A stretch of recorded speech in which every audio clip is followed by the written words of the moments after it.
no physical meeting location will be available. To access the meeting remotely, join from a PC, Mac, iPad, iPhone, or Android device using the URL that's on the agenda or on the PAB website. If you do not wish for your name to appear on the screen, use the drop-down menu and click on the rename button to rename yourself to be anonymous. To request to speak, use the raise hand icon on the screen to join by phone. Dial the number on the agenda and on the website for the PAB and enter the meeting code that is there as well. If you wish to comment during the public comment portion of the agenda, press *9 and wait to be recognized. Shall we do roll call, Director Lee? Yes. Board Member Calavita? Here. Chair Chang? Here. Board Member Harris? Here. Board Member Lethwich will be absent today. Board Member Levine? Here. Vice Chair Mizell? Here. Board Member Moore? Here. Board Member Owens? Here. And Board Member Ramsey. Here. Okay, we do have quorum, Chair. Great. All right. So let me prepare my timer. And as a reminder Yeah. for everyone, it's a special meeting, so public comment is allowed on items on this agenda only. Okay. That's a good reminder. So I am going to share my screen.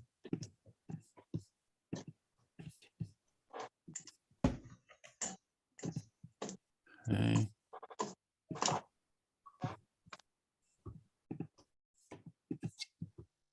There we go. So do we have members of the public who would like to speak? You can raise your hand if so.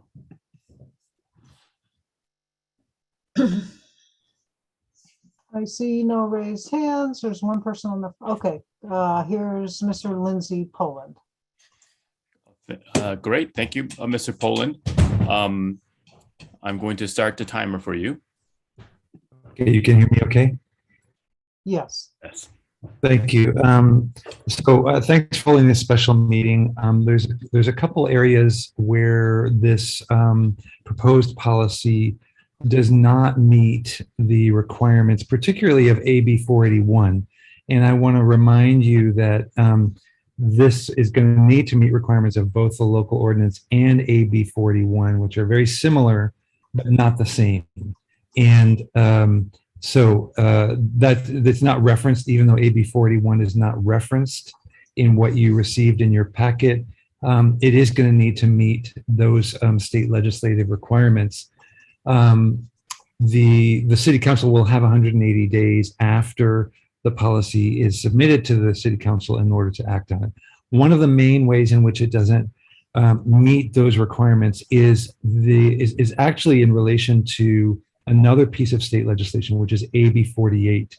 AB 48 is a new piece of legislation that limits the use of not only chemical agents, but also kinetic impact projectiles only for crowd control, only in those situations where there is a serious, a legitimate risk of death or great bodily harm.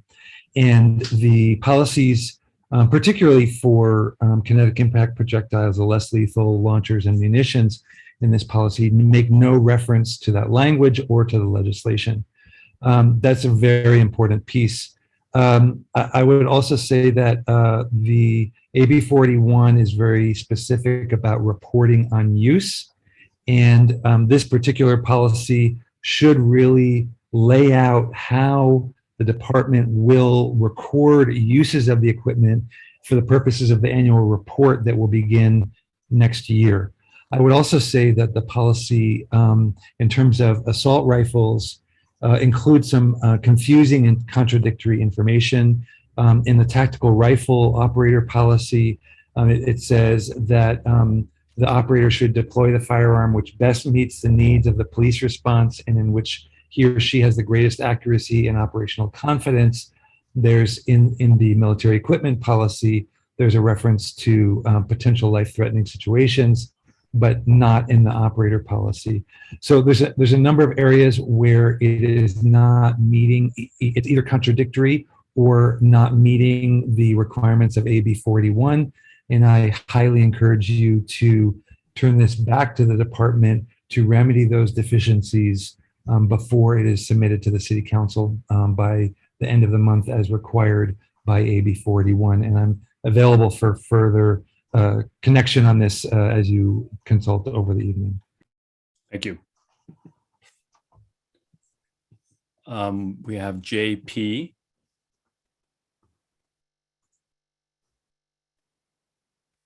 JP, would you like to start? Hi, can you hear me? Yes. Great. Okay, yeah. I just did a quick scan of this long document that I was made aware of only a couple hours ago. I don't know why no additional notice was given to the public about this. Seems pretty dodgy to me. I looked on Monday and there was no agenda or whatever. But I do have one comment from what I was reading. I saw again and again that the description said that something along the lines of the cost, or the not the cost, but the potential liabilities associated with all these different kinds of equipments were, quote, incalculable. All right. And well, I mean, maybe that's sort of true in a very abstract sense, but we very well know what the cost of some of these pieces of equipment can be. For instance, beanbag rounds. You know, in 2015, I believe it was, the city of Oakland paid $4.5 million to Scott Olson after a lawsuit when he was hit in the head by a beanbag round. We also know for the misuse of tear gas. There have been many lawsuits involving the misuse of tear gas. Perhaps one of the most famous ones at UC Davis during Occupy. I don't recall the exact amount of money. But the fact of the matter is that there is a large, very large cost associated potentially with some of these pieces of equipment, and it's not mentioned at all. I think if you look at recent lawsuit settlements for things like this, especially if they involve death, you're getting up to settlements on the order of $10 million, not the $4.5 million that Scott Olson got. Of course, he didn't get killed. So I would strongly urge that at least some examples of lawsuit settlements for misuse of this kind of equipment be included. And I think you can do some kind of calculation, assuming potential misuse. So thank you. Thank you, JP. And we have another caller with the 405. Would you like to speak?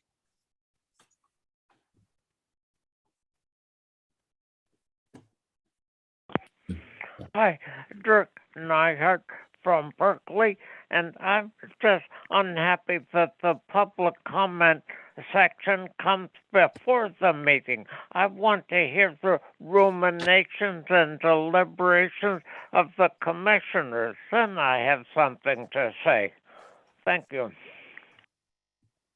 Thank you. There may be a public comment at the end as the agenda reflects. So just so you know, if you Great. are, yeah, okay, good, Thanks. great. Anybody else? I don't see any other hands up. Anyone else would like to speak at this point? Okay, neither seeing nor hearing any, we're going to shift out of public comment. Alrighty, So on the next agenda item, old business, discussion and action. Reviewing the police equipment and community safety ordinance impact statements continued from March 9th, 2022. Chair, I'd like to make a motion to suspend the rules to allow Mr. Lindsay Poland to be present in our conversation and be addressed questions from board members. I'm fine with that. Does anyone have any questions or objections to that? Neither hearing nor seeing any. I think we can modify the agenda to allow. So do we need to do a roll call for that? I would like a second. I think you could do it by consent, I'm but sorry, it needs a sec, the motion. needs Yeah, a second. second. of course. Okay, Okay. Board Member Moore has seconded. And any questions or objections about that? Neither hearing nor seeing any. Mr. Poland, if you would like to speak. Do we need to elevate him to panelist then? Let me see. yes. Okay, so I'm going to try to do so here. Oh, I think you'll have to do that, Director Lee. I don't think I can do that. There we go. Thank you. Okay. Thank you. I'm going to make you a co-host, Chair. Thanks. Okay. Okay, so we're, Mr. Poland, thank you for joining us. We're speaking about what you just commented upon, the equipment and community safety ordinance impact statements.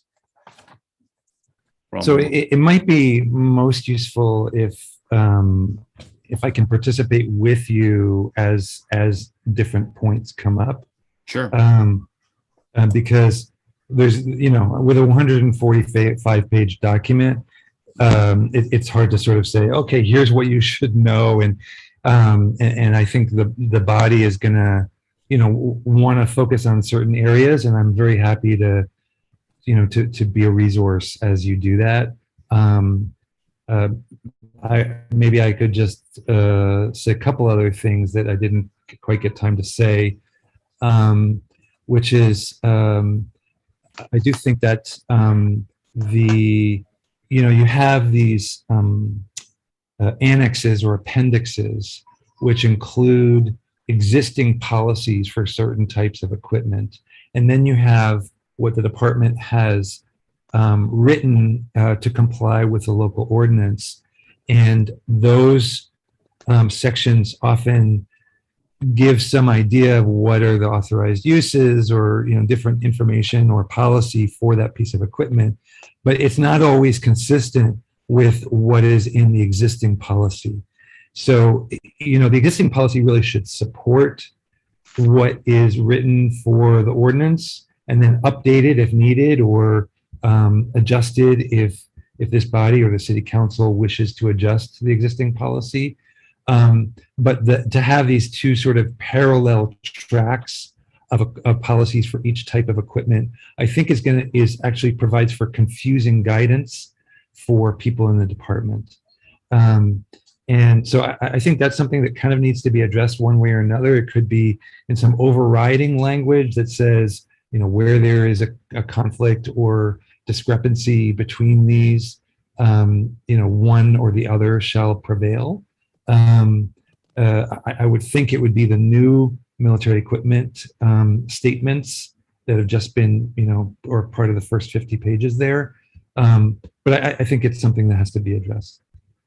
Okay, thanks for that. We're going to figure out a structure to work through this. But first, Board Member Owens and then Board Member Calavita. So I would just like to have Mr. Lindsay Poland introduce himself and what his background is and his expertise, because I have no idea who he is. So that would be helpful for me. Thank you. That's a good reminder. There are some newer board members here. I'm sorry, and can I just interject one thing because it's related? Can we have a structure where he responds to questions as opposed to just interjecting? Yeah, I think that makes sense. Mr. Lindsay Poland, would you like to first introduce yourself quickly? There are some folks who haven't met you quite yet.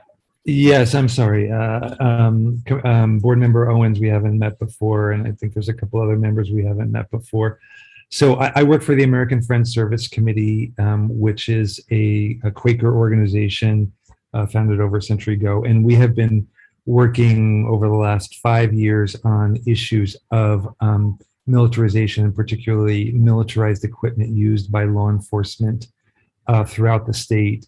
So we worked extensively within the ad hoc committee that formed the Berkeley Ordinance as well as the Oakland Ordinance, worked in support of AB 481 and a prior bill that did something very similar at the statewide level, and have been conducting extensive research on equipment acquired by law enforcement as well as uses of it throughout California over the last year.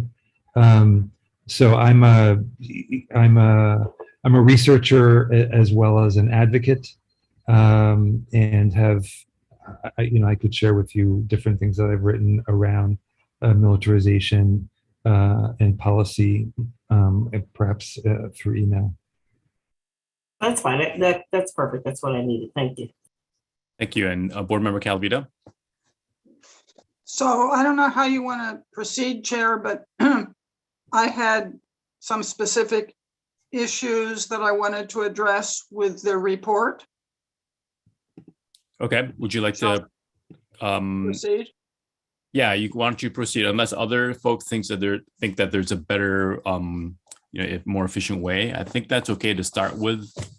Board Member Calavita's concerns. So these are just two sort of the most obvious things, and then I would later have some questions of Mr. Lindsay Poland.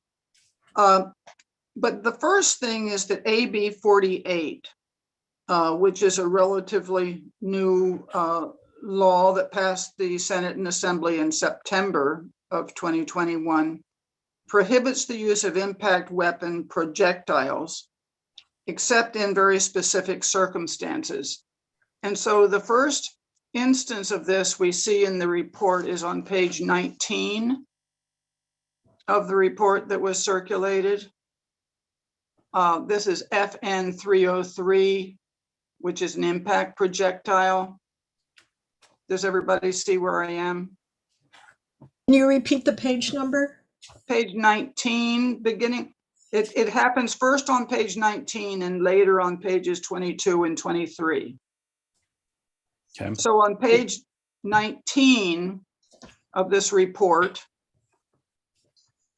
I'm going to try to pull up an electronic version of this, but I do have the hard copy. In the meantime, please proceed. I'm going to try to find the electronic version. So under use, it talks about the FN 303, and I'm by no means an expert on what all these things are, but it is an impact projectile. Chair, I can display if that's easier. Oh, I sure. was If you going don't, to say the same thing. thank you. Please do so. So it talks about it's designed to reduce the potential for a violent confrontation, less lethal projectiles. I'm reading under where it says use, section E, are less likely to result in serious bodily injury or death and can be used to de-escalate a potentially deadly situation. But AB 48, which, like I said, was passed in September, says that these projectiles are not to be used for crowd control or dispersing a demonstration, except to defend against a threat or to life or serious bodily injury to any individual, including a police officer. And so it seems to me that reference to AB 48 should be included here and make it very specific that these can only be used to defend against a threat to life or serious bodily injury. If you turn to page 22, in the middle of the page, under section 4 impact, it says the FN 303 can be utilized in a large violent group confrontation, etc. But again, I think that it needs to specify only to defend against, and I'm quoting from AB 48, only to defend against a threat to life or serious bodily injury. This happens again at the top of page 23, where it talks about using when the suspect letter C, when the suspect is engaged in riotous behavior or is throwing rocks and so forth. You know, AB 48 talks about a threat of death or serious bodily injury. And it seems to me that this report needs more specificity along those lines. Thank you. So what are thoughts on this? You're suggesting essentially on the use subsection E to change the language to consider threat to life to align with AB 48. Yes. And I don't know, maybe somebody else can tell me, but I don't know if a report such as this, it's customary to reference such legislation or not. But in any case, we should reference that we're talking about to defend against a threat to life or serious bodily injury. Okay, thank you. So, right now, there's some references, serious bodily injury are less likely to result in serious bodily injury or death. That's the projectiles are less likely to result. Yeah. Okay. So I see that Board Member Levine has her hand up, and then Vice Chair Mizell. Would you like to address this issue, Board Member Levine? Well, just briefly, I completely agree with what Board Member Calavita said, and I haven't studied all of this, so I don't know the number of examples that could be given that the Berkeley policy is not compliant with the greater state policy. But I think, and I'm not a legislative expert, but I know the law enough to say, I am a lawyer, but I know that the state law trumps the local law. And so to the extent that the local law is in conflict, the state law is going to take precedence. So we should make sure that nothing that's prohibited by AB 48 or any other state statute can be permitted by these Berkeley regulations. And I think that reference to applicable state law in some preamble, if possible, is a good idea. Great, thank you. And just to follow up on that, Board Member Calavita, do you feel then that in particular, the language in E on page 19 is not aligned with AB 48? I think that one could argue that stretching it is aligned, but I think it could be more specific. And I think we ought to add the following language. They're under E. They are not to be used for crowd control or dispersing a demonstration, except to defend against a threat to life or serious bodily injury. And that's precisely what AB 48 says. Okay.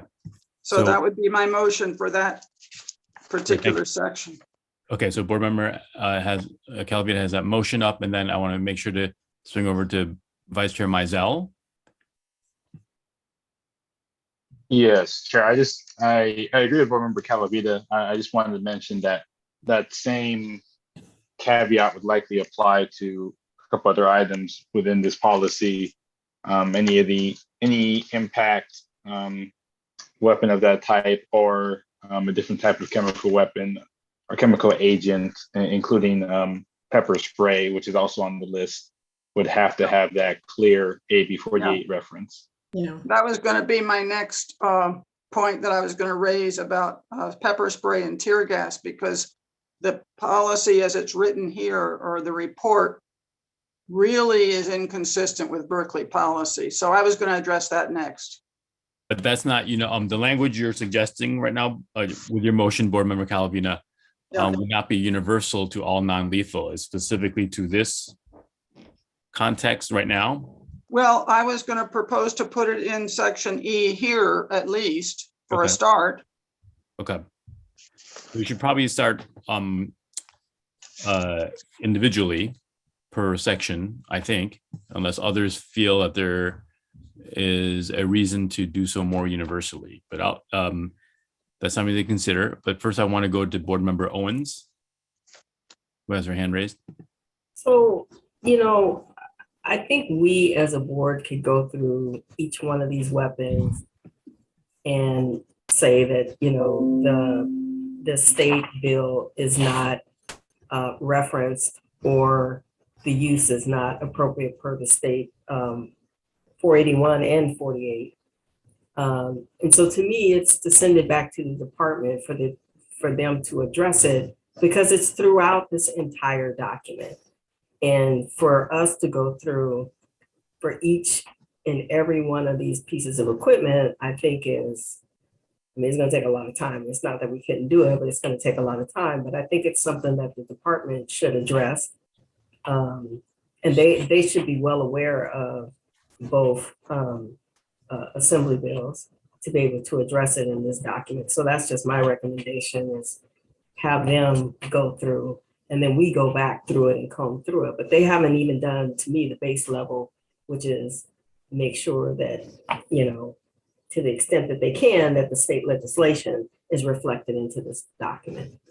So are you proposing a friendly amendment to Board Member Calavita's motion to note that it should be sent back to the police department with that language that Board Member Calavita noted, to align with AB 48, but to do so throughout the document to ensure alignment and compliance with AB 48? That's what I'm suggesting, but I would like to hear what the other board members think of that suggestion. Sure. So Board Member Levine, and then John Lindsay Poland's hand popped up, and then I'm sure Board Member Calavita will want to consider that as well. So Levine, Lindsay Poland, and then Calavita. Well, I agree that it's a daunting task, but it seems as though that is part of our responsibility here. I'd be interested in hearing Mr. Poland's examples, if he could list them. That might facilitate or at least target what we should look at as a board to make specific suggestions. We could do both, frankly. We could let the police suggest to see if they can bring it up to standard demanded by the state law. And if not, we could go for a second round. And then hear from Mr. Poland in terms of examples where we could look at what he points out. Okay, thank you. And so we still have Board Member Calavita's motion. It has not been amended yet as we're talking this through. So thank you for your input on that, Board Member Levine, and we'll go to Mr. Lindsay Poland. Thank you. So one thing, just a point of information about the relationship between the AB 41 and the local law is that AB 41 has a specific provision that states that this does not preempt local laws that have additional requirements. So in the areas where Berkeley's ordinance is actually stronger than or has additional requirements to AB 41, these are not preempted by state law. But where Berkeley's ordinance does not have provisions or is, you might say, weaker than AB 41, then AB 41 does preempt the local ordinance. On the question of what pieces to apply AB 48. So AB 48 applies to chemical agents and to projectiles. If you look at the table of contents in your packet, it's a very helpful list of the types of equipment. And AB 48 would apply to the launchers that are listed on as it being on page 8, 13, and 19. And the chemical agents that are listed on page 24 and 27, those are the types of equipment where the language that board member Calavita proposed for incorporating language from AB 48, I think would be appropriate and would be, it might make sense to ask the department to incorporate that language. So following up on that, Mr. Lindsay Poland, can you classify those 1, 2, 3, 4, 5, and remind everybody again of those 5 different types of weapons? What classification of types of weapons do they fall under? So the first 3, the launchers are used to launch kinetic impact projectiles, which are covered by AB 48. The other 2 on pages 24 and 27 are for chemical agents, particularly OC, but also I believe CS is within that, is one of those as well. So that's where that language from AB 48 would be, I think, would be appropriate. So, and both the kinetic impact weapons and the chemical agents are all covered under AB 48's language. Correct. Okay. So everybody is on the same page with that. Board member Calavita, would you like to, so you have that motion and we're kind of discussing whether or not we want to go in and hand manually change the language in proportion to what you described under E for use on page 19. Then we'd have to go through the various one in particular, what Mr. Lindsay Poland has flagged as 1, 2, 3, 4, 5, which would be impacted by the scope of AB 48. Or we could consider again the friendly moment of board member Owens to amend your motion language to say, change this language to comport with AB 48 in this manner, and in particular, perhaps consider the 5 different types of weapons. Yeah, well, for me, I think that we could do both. I think that we could show the department under use the kind of specificity that I proposed, that language, and then it occurs again similar on page 22, as I suggested, where it talks about can be utilized in a large violent group confrontation to target those who are committing acts of violence. But in fact, it needs to specify again there that it's only when there's threat to life or serious bodily injury. Okay. And on the top of page 23, under C, where it says the suspect is engaged in riotous behavior, AB 48 is very specific about the kind of behavior that would legitimate those projectiles. So we could point out those 3 places and say that you need to bring it into consistency with AB 48 if we're going to send that message to the department. In addition, yeah, I wanted to point out that that this report on page 27, where it talks about these 2 chemical agents. The first one, which is hard to pronounce, but it's tear gas. And the second one is pepper spray in that title. This discussion of tear gas makes no mention of the fact that in June of 2020, tear gas was explicitly prohibited by council for use in the city of Berkeley. That's right. I recall that. So we want to, that is my recollection. I do want to, when we get to that, we want to make sure that it was a full prohibition, which is my understanding. I want to make sure I don't have that misconstrued. And board member Lee has her hand up. Are you referencing the tear gas? I'm sorry, Director Lee? Yes, I'm not a board member, Director. Yes, I did notice that, and I spoke to Sergeant Peter Lee about it, and he said there's a reference to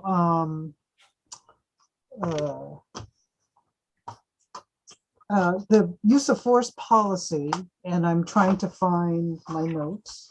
Yes, 300.3.7 incorporates the ban on tear gas. 300.3%. So we have a hard copy of it from, I think, Director Lee sent this to us. Yes, and let me point you to the page. 3.3.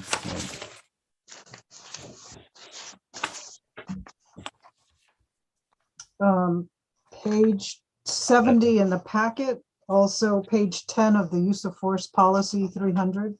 Okay. Do you want me to read it out loud, or would you like to read it out loud, Dr. Lee? Just pointing out that. Oh, there we go. Okay. Thank you. Thank you, Board Member Ramsey. Yes. So it makes specific just about halfway down through the paragraph, as per City Council Resolution, June 2020, use of tear gas by BPD or any outside department or agency called to respond to mutual aid is prohibited. right. So why, but I don't understand. This should be, the tear gas should not be mentioned in this report as if it's a useful tool and they're going to use it. So this is why I'm suggesting we send this back, because I think that they need to, and I think with some guidance from us, that, you know, they're referencing equipment or tools that the policy forbids, number one. Number two, they're not incorporating what the state, I won't say guidance, what the state law is between AB 48 and AB 481. And I mean, I think with Mr. Lindsay Pullen's help, it's easy for us to show them on each one of these different types of equipment, which assembly bill applies to each one, and the language that we think is appropriate to include in it, and the elimination of the pepper spray. So I think there's a lot of work that needs to be done by them first, and then come back to us, because we're going to spend all of our time, at least that's what I feel, we're going to spend all of our time modifying their document when I think it needs to come to us complete and within the guidance of the policy as well as state law. That should be what we're looking at. And that, to me, that's what we should be reviewing, not completing their work. So I think it should go back to them. They go through it. We give them some guidance. Hey, this is not, you guys haven't addressed these things. And then it comes back to us. I agree 100% that it comes back to us. And at that point, that's when I think we do our work. That's what I'm suggesting. Okay. So are you making a, is this, Director Lee, is it appropriate if you were to make a competing amendment, I'm sorry, a motion? It's sounding to me more like a substitute motion because it's different from the original motion.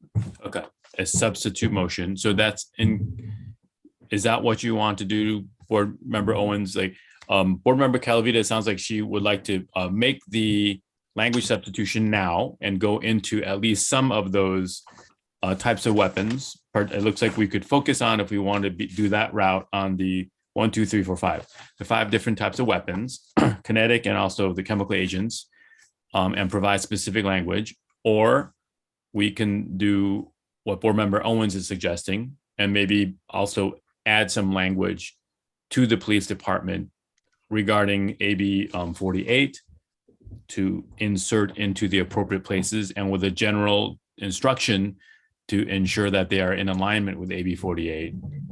I second the substitute motion by Board Member Owens. Thank you, Board Member Ramsey. Should we do a roll call on this, Director Lee? I think you should first see if the discussion on the motion, the competing motions are over. Okay. Yeah. And I see that Board Member Levine has raised her hand. She may have further discussion. So do I. Yes. Yeah, I do think further discussion is needed, because I think without some specificity in our request to the police department, it's asking for more than I think we can expect in response that specifically addresses these very clear problems. We have the tools with Mr. Poland's assistance, and Board Member Calavita has already spent some time, I can see, analyzing this as well, to be specific. So I think we should make it clear what we at this point see as clear conflicts in the law. And I agree that we need to restate. We all know, because we've talked about Lexipol, we need to restate what Mr. Poland pointed out, that any more stringent requirements by our local police are certainly appropriate and permitted. It's just that they must comply with the limitations that are law in the state of California. So I think the specificity is needed. Now, whether we just want to do it on the couple of policies that Member Calavita pointed out, or go back to the drawing board to incorporate more examples as illustrated by Mr. Poland, I don't have a strong view on that, but I do think we need to be specific so that they know what we're asking for. Thank you. I think Board Member Ramsey, you don't have your hand up, but I think you said you wanted to. Oh, I'm sorry. Yeah, it's up. It's just brown, so it's hard to see in the background. I'm sorry. Okay. So I do think we should be more specific, but I just think we should be specific on the parts of the law that we think is not being adhered to. So we should just say, you need to comply with AB 48. Here are 1, 2, or 3 provisions that we believe are not, and give 1 or 2 examples, and then they should go back. I mean, to me, this is all the job of the city attorney, to tell you the truth. They need to come. We have a few lawyers, but I agree with Board Member Owens that it's not our job to scrub through each one of these and try to see how it complies with the statute. I really think that city attorney should be working with the police force to make sure that that it actually comports with requirements not only of state law, but also federal law. Director Lee, is that something we can do, like, in addition to kind of framing the issues out here, the concerns, also send it to say this has significant legal impact, and we'd like the city attorney to work with the police department? You're certainly free to make that suggestion. I think administratively, it's really up to them in the end. But if they have difficulty sort of understanding the requirements of AB 48 and where the policy might diverge, and not only AB 48, I mean, it's city ordinances, for example, the tear gas, it's all state laws, which Mr. Poland has pointed out, AB 41 and 48, I think he said. And I don't know if there's federal laws in this area, but it's 3 different layers. Yeah. And it seems to me that they should want to, get the advice of the city council's office. I mean, the whole point of Lexipol is so they get model policies that are updated to reflect these various laws. And if they're not using, or Lexipol is not doing the job, then it does seem to lie with the council for the police department. And we're just sort of back of the enveloping it because, several of us are lawyers, but we're not really going to scrub through this now. We don't even know the various statutes. Yeah, I support Board Member Ramsey's, whether that be another motion or a friendly amendment to Board Member Owens' motion. I think because of the fact that the tear gas was in here, that raises some concerns that they need to do a more thorough review of, the legal guidelines that are necessary with both the state and potentially federal. And they're only going to get that if I think they work with the city attorneys. So I think Board Member Owens has her hand up. And so one thing we have out right now is Board Member Owens' substitution motion and Board Member Ramsey's kind of modification of that in terms of sending it to the city attorney. And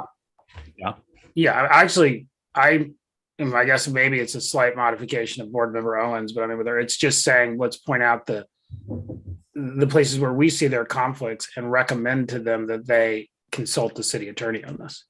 And in that substitution motion, do we still have a portion of that considers reviewing at least some examples of what Mr. Lindsay Poland suggested to give some structure to the instructions for them to review? Sure, but I think it should, my personal suggestion, and I'll see if Board Member Owens is willing to accept this, is that it should be just pointing to examples of state laws that we know that are not complied with by this. And in that would include a couple of quick examples that we pointed out right now for both the city ordinance, the state law, and leave it at that. I mean, anything that someone knows is readily available, but I don't think we should take 2 hours clawing through this. Okay, so reference to the what we see as relevant laws to align with, but not necessarily specific language inside of the sections of the statements. Yeah, I mean, I think we can give just some examples. They're just examples. Okay. Okay, thank you. And then Board Member Calavita had her hand raised, and I think we go back to Board Member Owens and Board Member Levine. Yeah, I would agree with that, but I do think that we have to be specific, at least with regard to some examples, the AB 48 and the 41, and where in this document they appear not to be in compliance with. And, you know, the top of page 29, tear gas may be used for crowd control. That is specifically not allowed in Berkeley at all. And pepper spray is not allowed for crowd control. So I do think that we can send it back to the department, but if we're hoping to get something that is satisfactory, I think that we need to point out initially several of the places that we have, upon a cursory review, seen deficiencies.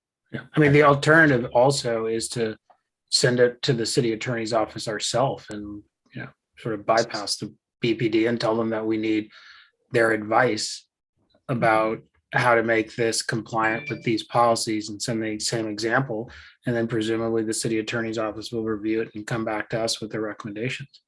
So is that a modification to your friendly amendment to the substitution? I mean, it's not right now. It's still to send it to the department. But if people, you know, first of all, I don't know whether Board Member Owens is accepting my friendly amendment, but you know, if people in this discussion, you know, landed on us just sort of taking the laboring oar and utilizing the help of the city attorney's office, I'd be fine with that. But I would want to hear what other people think is best, whether to send it back to the department and ask them to consult the city attorney's office, or just consult the city attorneys ourselves and make whatever recommended changes we think. Okay, so the question on the floor now is whether or not we want to send it to the city attorneys ourselves directly, or just send it back to the department with a request that they engage with the city attorney. Yeah, and I would just say I tend to lean towards sending it to the department because then they can get operational input. Yes. Okay. Board Member Levine, and then back to Board Member Owens. No, go I'm sorry, ahead. Board Member Owens Board first. Member Owens. That's right. Hey, I got my hand up first. You What's were up right. with that? I apologize. I thought It's it was okay, up it's okay. previously. Go ahead. No, so what I wanted to say is I agree with Board Member Ramsey, and I thought that's what I was saying was we send it back with the examples that have been identified and have them go through this document and make sure that it complies with the local and the state and any federal. I think it should go to the department itself, and it's on the department to go to the city attorney and get its assistance if that's where they need to go. But I think it should go to the department. I think we should reference a couple examples like Board Member Ramsey said. I don't think we should get into too much detail. And the reason why I say that is because it's their responsibility to bring this back and it comply with the local ordinance, the state law, and the federal law. If we do that, then we're taking responsibility and saying that we've done that. So I want to make sure that it's on the department to comply with the law. Yeah. So that's why I want to send it back to the department. We can give them examples, you know, of some of the stuff that we're seeing and say, these are examples. There may be more that needs to be included based on the ordinance, state law, and federal law. But here's a starting point for you. To me, it's on the department to take the lead on it. Okay. So one potential suggestion in that vein, like of what Board Member Owen suggested. So we could do, because Board Member Calavita already addressed it, FN 303 launcher and FN PAVA impact projectile, which is part of that top classification of kinetic impact weapons. And then we could also then make some edits to something under the chemical agents, which could be tear gas and or the pepper spray, and then send that back and say, these are two examples of what you should be doing. And then also make sure you align with the laws, of course, and speak to your council, city attorney. That's a suggestion of how to proceed with that. And then just noting the time is 7:54, and we're trying to do 2-hour meetings. So we're already 1 hour in. Board Member Levine. I think there's a way to accomplish all of these good suggestions. I would suggest, and I would suggest that both agencies, the Berkeley Police Department and the City Attorney's Office, have a significant interest in getting this right. The city attorney needs to represent Berkeley, and if the police are going to violate state law in their conduct, that impacts the city's exposure to liability. I think this should be a friendly document with strong suggestions that this is, clearly hasn't taken into account existing law, either in the city of Berkeley, tear gas, or in AB 48 and 480. And with those examples, send the letter from the board to both agencies. Either send it to the police, but carbon copy to the city attorney. I think they should be part of the conversation with the police. Yeah. Thank you. That's a good suggestion. And Vice Chair Mizell. Yes, and in brief, I'm fine with Board Member Owens and I think Board Member Ramsey's motion and their thoughts. I would just suggest that we set a deadline for the department because we are on the timeline, which we're probably already a month out in, and the obligation for us to send a recommendation to council is our obligation, not theirs. So they could take as long as they needed to, go past the deadline, whatever, and it would still be our obligation to give council some sort of recommendation. So I would just suggest that suggest a timeline for the department to respond, and that we consider other parts of this document tonight while we're all here, and continue our discussion, even if that motion is taken up. So you're basically adding Vice Chair Mizell to Board Member Owens' motion, adding the specificity of a timeline as well to what has already been described. So are folks okay with that motion then? Then I think we may need to. Can we hear it articulated again? Because there's been a lot of good suggestions. Let's do the Board Member Calavita, her hand raised just now. I'm just wondering from Director Lee, What are the time constraints here? In other words, sending it back to the department, we're supposed to get it to council at some specific point? Well, they're supposed to get it to council. We are. Sorry, I'm drowning in paper. Oh, I know.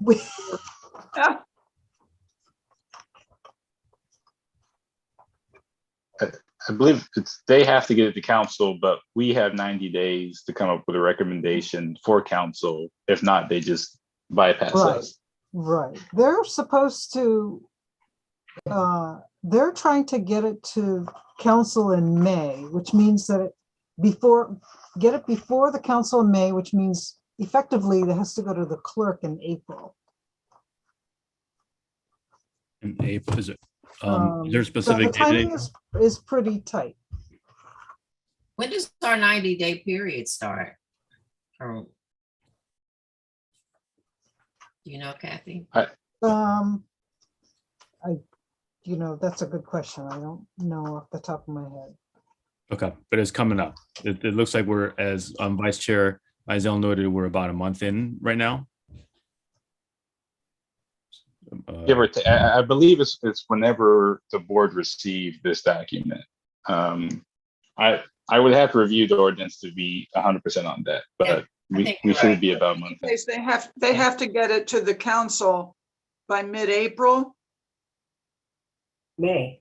Right, no, well, Well, it has to be submitted To the clerk. because of the whole agenda process, the whole flow of that. It's actually 33 days in advance that an item is first submitted to go to council. And then it goes through a process of going before, it goes through some internal processes, and then it goes to agenda committee, and that's a public meeting. Agenda committee of the council, where things are finalized, or sometimes they're polled and sent to other committees. And then whatever is still left is finalized, and then they determine the order of the agenda. But Right. I just got my hands on an email from the chief, who told me early this month they're planning to submit it for the May 10th council meeting to meet the state law changes and ordinance requirements. The ordinance requires submission within 1 year of the ordinance passing May 11th, 2021, but does not require council to hear the matter within the year.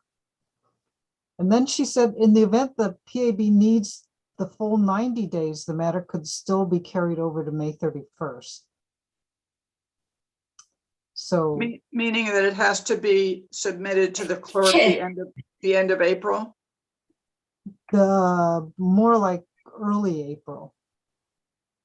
But it seems like what she is contemplating is that even though it's in the system, there's still time for the board to make comments. Now, it wouldn't be commenting on whatever she submitted, but it would be comments that would be considered by the council. Well, it sounds to me like it's pretty tight to send it back to the department. It and is then very tight, send it back to us. right? Yeah. But I don't think we should take the responsibility to make sure that this complies with the local ordinance and state law. I think that's the department's responsibility. Well, but it's our job to review it. Understood, and we're reviewing it, saying they're not in compliance. That's our review at this point. They're not in compliance, and they need to be in compliance. After they are in compliance, then I think we as a board can review it, but it's not even where it needs to be. I mean, number one, it has to be in compliance. I agree. I agree, but if they have to submit it the end of May, I don't know. So so then are we still at the place, and I note that Mr. Lindsay Poland has his hand up. Are we still at the place where we want to add some specificity, maybe to one each of the two types of weapons that Mr. Lindsay Poland noted, with the specificity of that AB language, with also the direction that we're stating? Or are we saying that we want to go through every single one of the sections? Well, I don't think anybody's saying we need to go through every single one of the sections. I just think that there are two specific, the impact weapons and the chemical agents where they're out of compliance. Okay, so And- how about what, as a kind of suggestion to the current motion, which I don't think changes it, the substitution, just everything that Board Member Owens noted and the other additions, while noting that let's maybe focus on FM 303 launcher and that language there, and either and or the pepper spray and tear gas, like flagging some of the changes in language, noting also tear gas shouldn't even be here. Does that make sense? Okay, and I want to really quickly note that Mr. Lindsay Pullen has his hand up, but I think Board Member Harris had her hand up first. Not 100% sure. Yeah, I just wanted to add, so it's a problem all the way around, because the bottom line is that it's not in compliance with AB 48 and it's not in compliance with the law.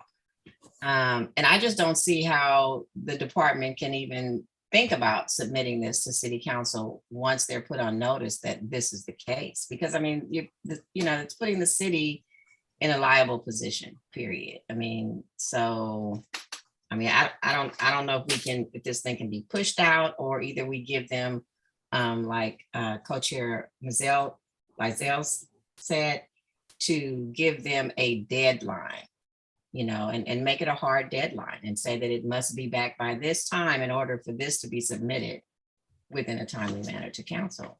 I mean, Thank you, Board Member Harris. That's a good suggestion. It was kind of the back of my head. sorry, Mizell, I didn't get your name right, but you guys know. Director Lee, would Yes. it be possible for them to have an extension on the time frame, given the Well, very short amount of time? I think the ordinance is pretty clear. So I don't know. Yeah, So- Sheriff, I could start to jump in, and I'll probably let Mr. Lindsey Pullen go, but I think there's a slight conflict with the state law and AB 481 and our own ordinance, where in the state law, it says on May 1st, the law enforcement agency needs to begin the, I think it says the process of going through the governing body to procure approval for their controlled equipment. Our ordinance, given the 90-day timeline, would give us longer than that deadline. Again, I'm not the attorney here, nor am I certainly not the city attorney, but my reading of the law would say that Berkeley's requirements are more than AB 481 in terms of having a whole police accountability board, having a review process, that then goes to City Council.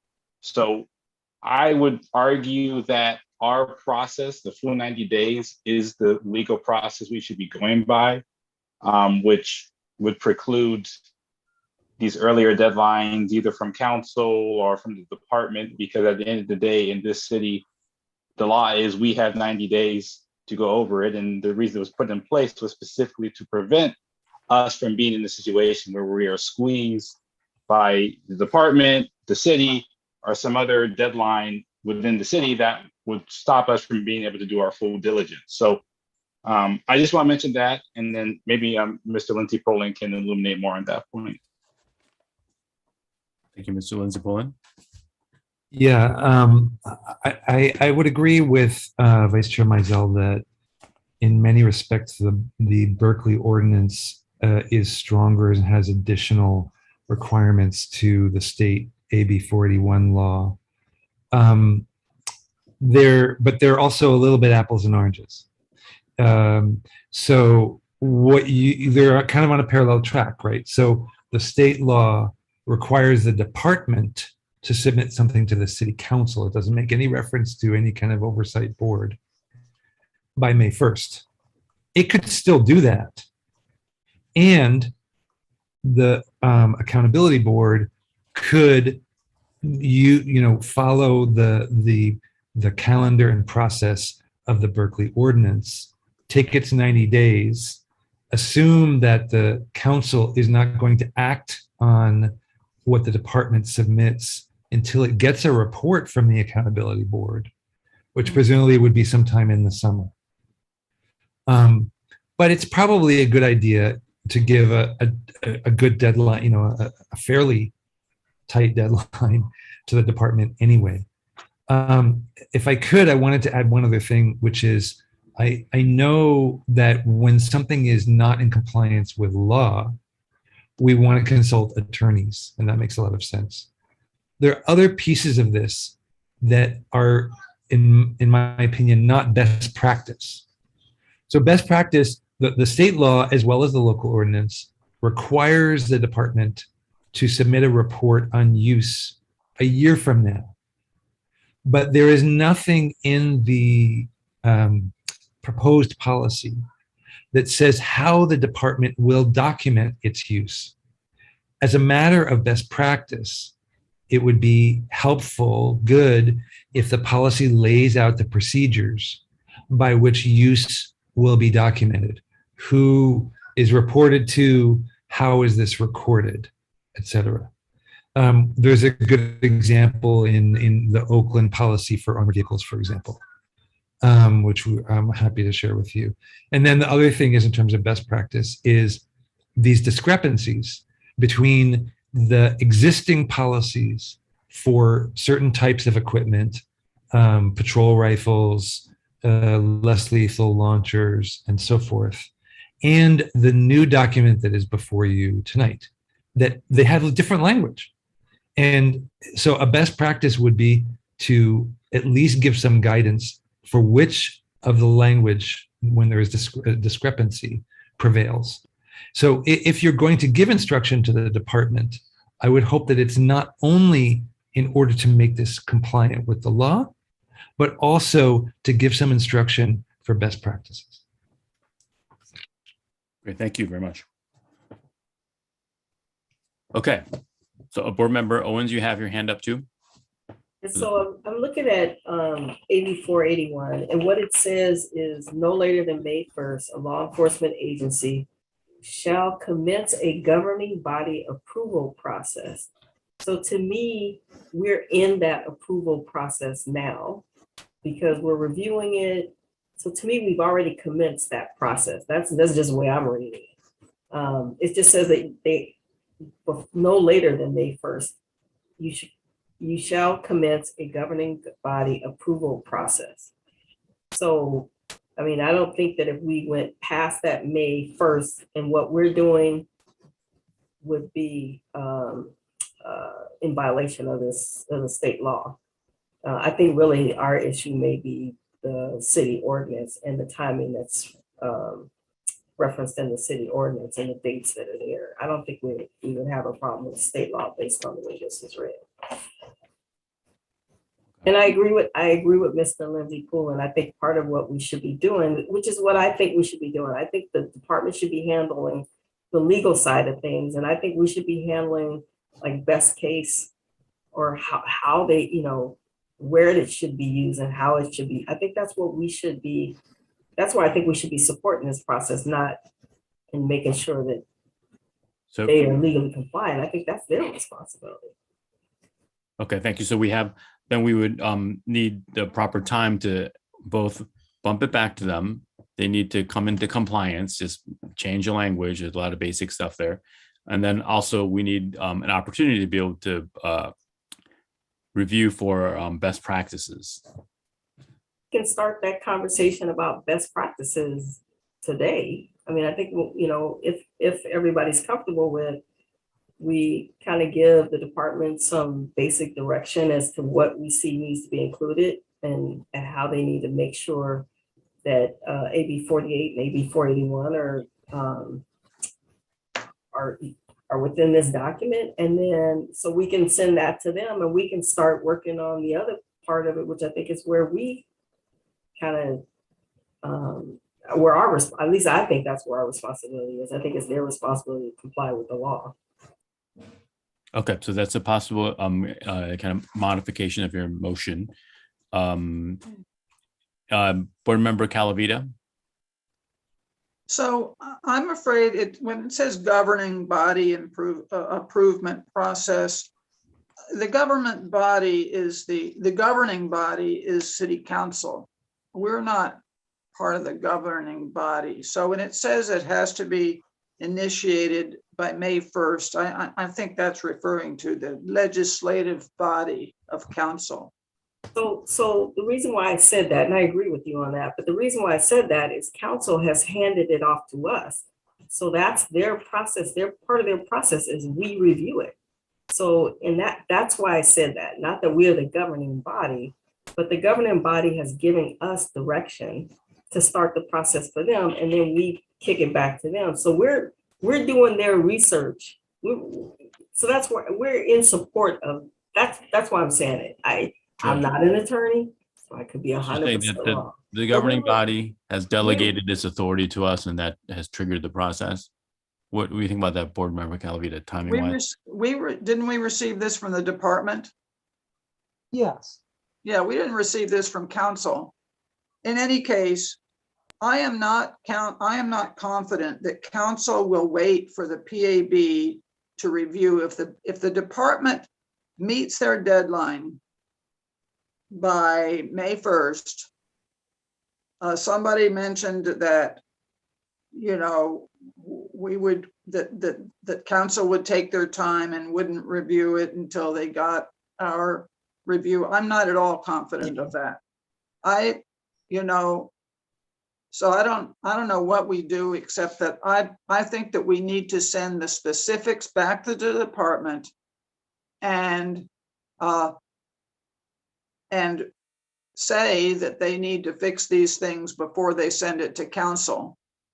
I'm not sure we have time to get it back from the department.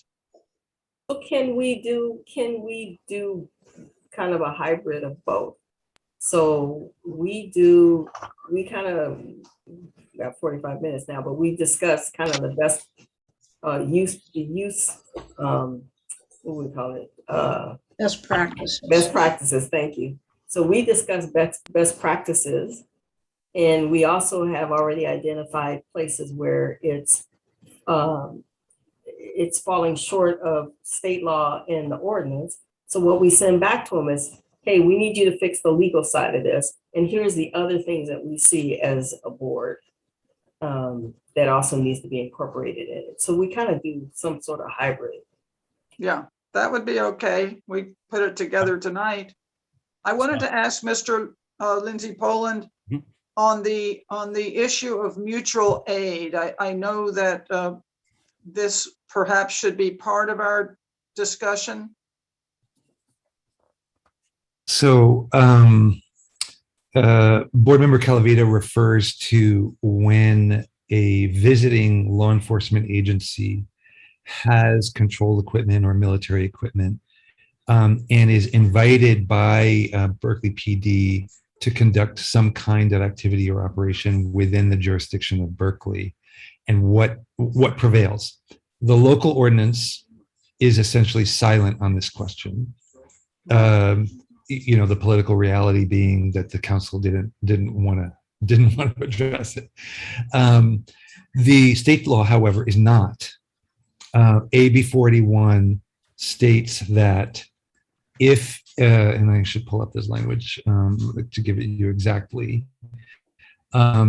if a law enforcement agency is collaborating with an outside agency to use equipment that comes under the definition of military equipment under the state law, it must get a use policy. It must get an approved use policy for that equipment. So what does that mean in this case? If, for example, BPD invites in Alameda County Sheriff's Office, and Alameda County Sheriff's Office has a mine-resistant vehicle, which is a tank-like armored vehicle, which is not covered by Berkeley Police Department's policy, then that equipment would not be allowed to be used within Berkeley under the state law. The local ordinance does have an exigent circumstance clause. The state law does not. So that's, I think what that means is the state law is trumping the silence of the Berkeley ordinance on the issue of mutual aid and what gets governed in the use of equipment during a mutual aid operation. Can you tell us what section of AB 481 that is? And what, That me. Well, hold on just a second, because I've got too many things. Well, I open. mean, that seems to me another thing that we have to mention. what page are we on? Well, it's not mentioned in the report, and that's why I bring it up, because it is mentioned in AB 481. What page is 481 on? No, 481. It's toward the very end. It's the Berkeley ordinance and AB 481 are kind of appendices at the very end. Okay. And it's in AB 41, it is in 77, section 7070. Sorry. In our No, packet, 7071 A1D. 771A1D. And just for the public clarity, it's I believe it's AB 481. AB 481. 481, not 41, 481. Yeah, 481. Yeah, that's my voice. That's my, There's one that's 481, then there's one that's 48. So Yes. yeah, it gets a Yeah. little confusing. no, we're talking about 481. Referencing military equipment. it's On- page 129 of the packet, and thank you, Board Member Ramsey, who has it up on the screen. Yeah. Thank you.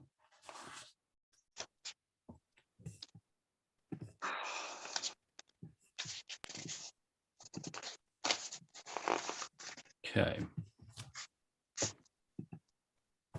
Okay, so, I don't want to get sidetracked. Also, we want to address this issue in the context of our motion, because it is 8:19 and we want to make sure we have a plan ahead for the next 40 minutes at least.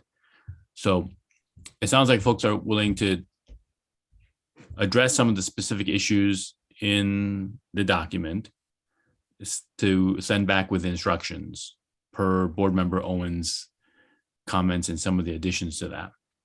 Is that correct?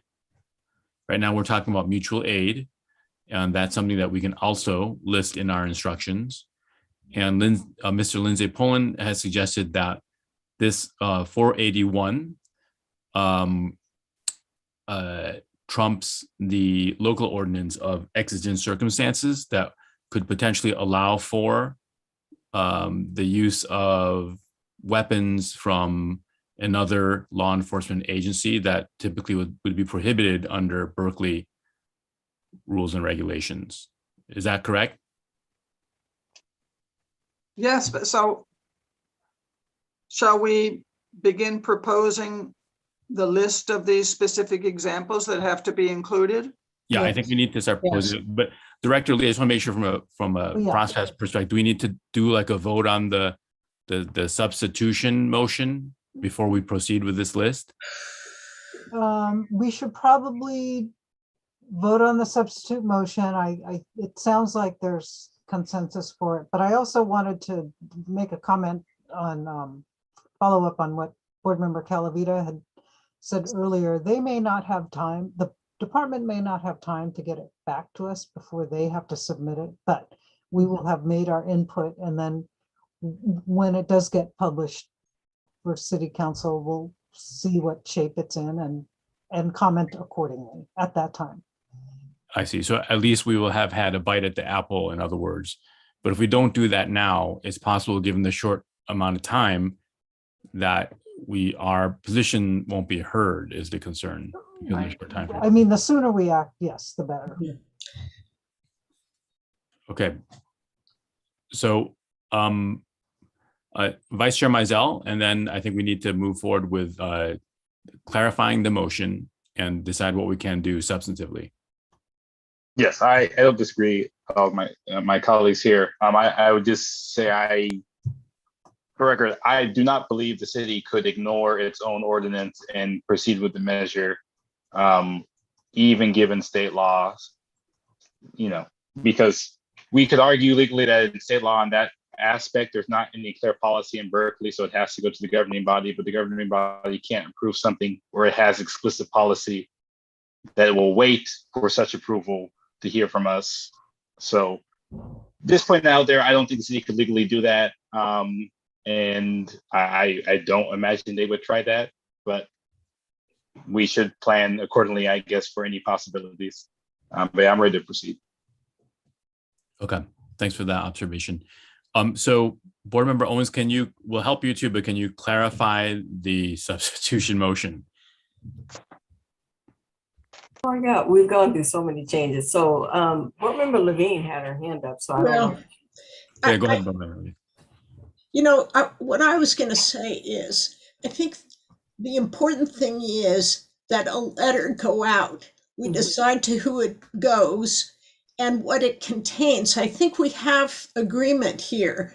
I think all of these things need to be clearly and simply articulated, that this is important, that there's a time limit, that there's a statutory scheme here that we need to participate in. We see problems 1, 2, 3, and we also believe best practices must be addressed as well. We want the opportunity to weigh in on that. And that should be in a succinct communique from the board promptly with a deadline. Okay, so there's a components there that could be wrapped into that motion. Board Member Owens is like, a letter needs to get out. And there's some specificity to our instructions for their review, and a deadline for such. And we do need also to be able to review best practices, which we're going to try to do now, I think is my understanding, as well as provide those instructions for alignment and maybe some examples of places where there's glaring misalignment with AB 48.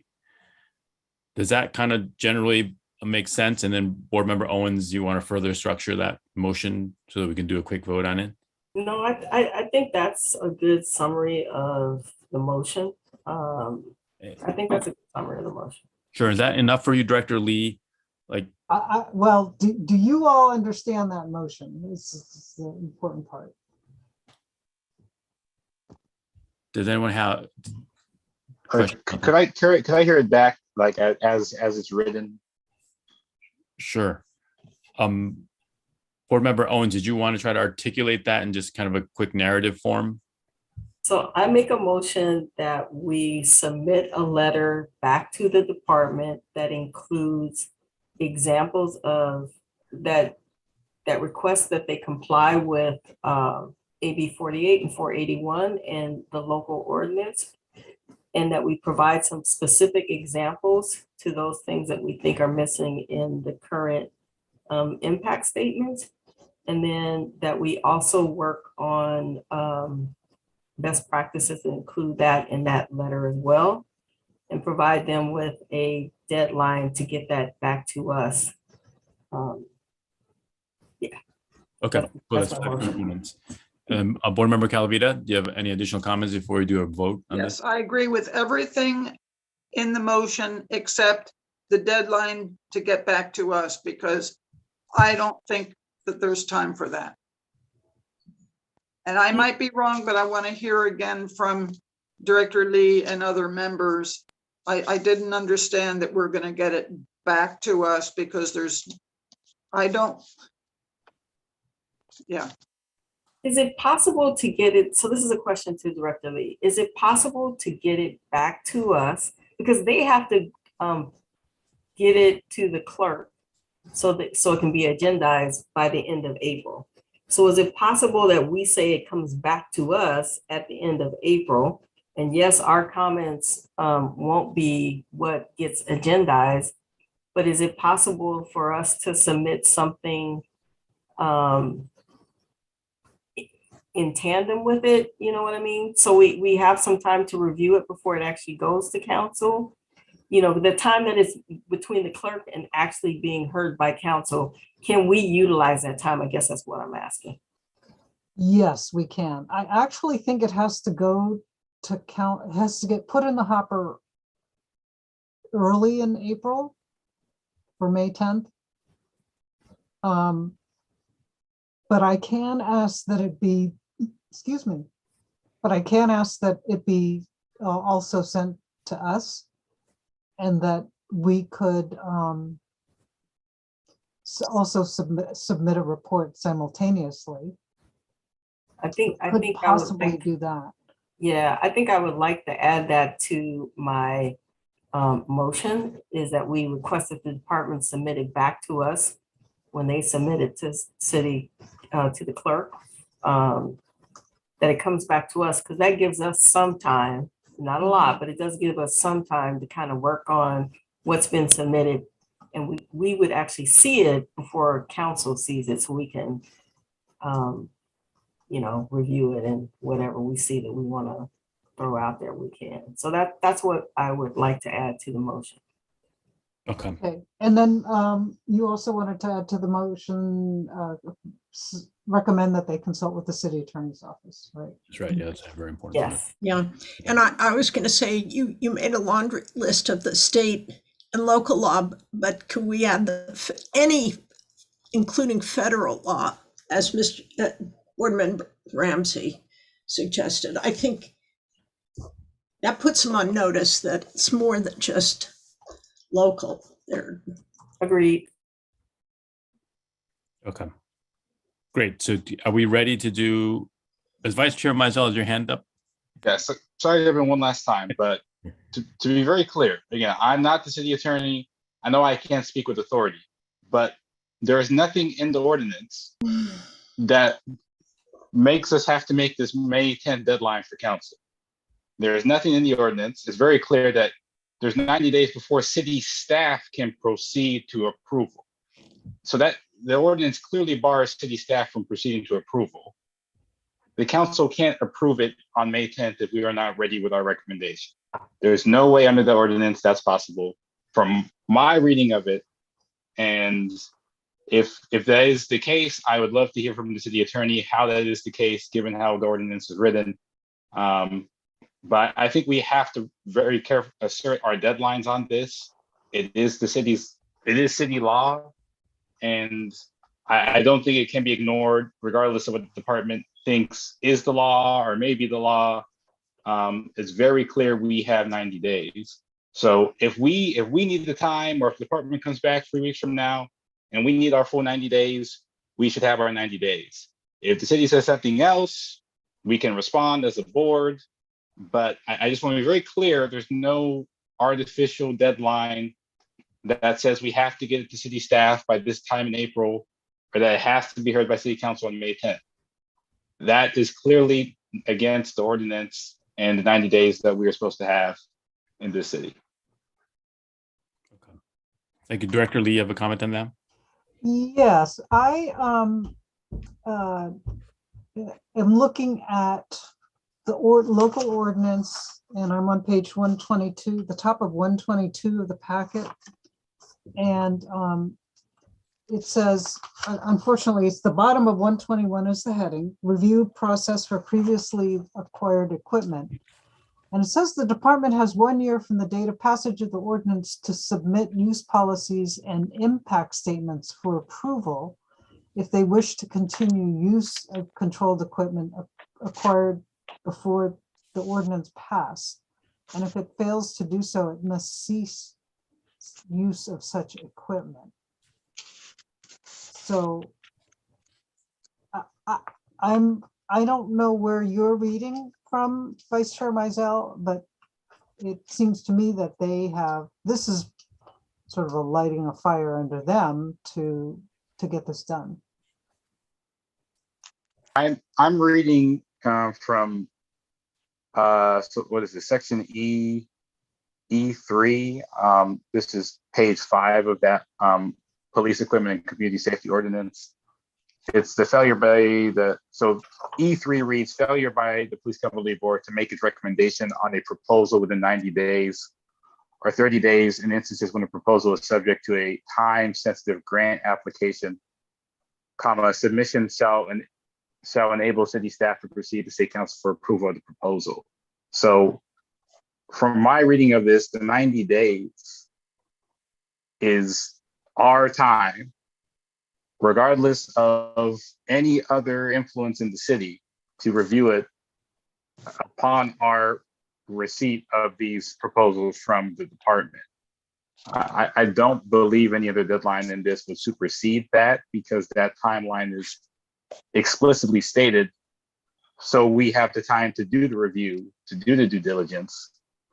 And I understand that state law may have some modifiers in there, but it looks like that's not even a real issue, because either A, that governing body section we mentioned applies to us and we're already okay, or it doesn't, but the city council can't ignore those 90 days.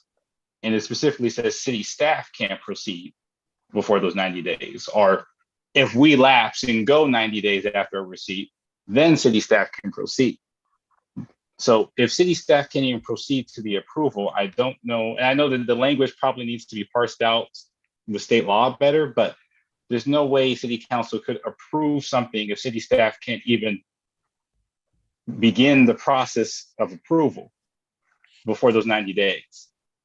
Again, I'm not the attorney, I know, but the wording is there and it was there for a reason. And I am the person who chaired the subcommittee who worked on this specific language. So I know when I was reviewing it, it wasn't, well, if the city has to move on or the department has to move on, we'll just go to a deadline that works. It's, we have 90 days to do our job and review it.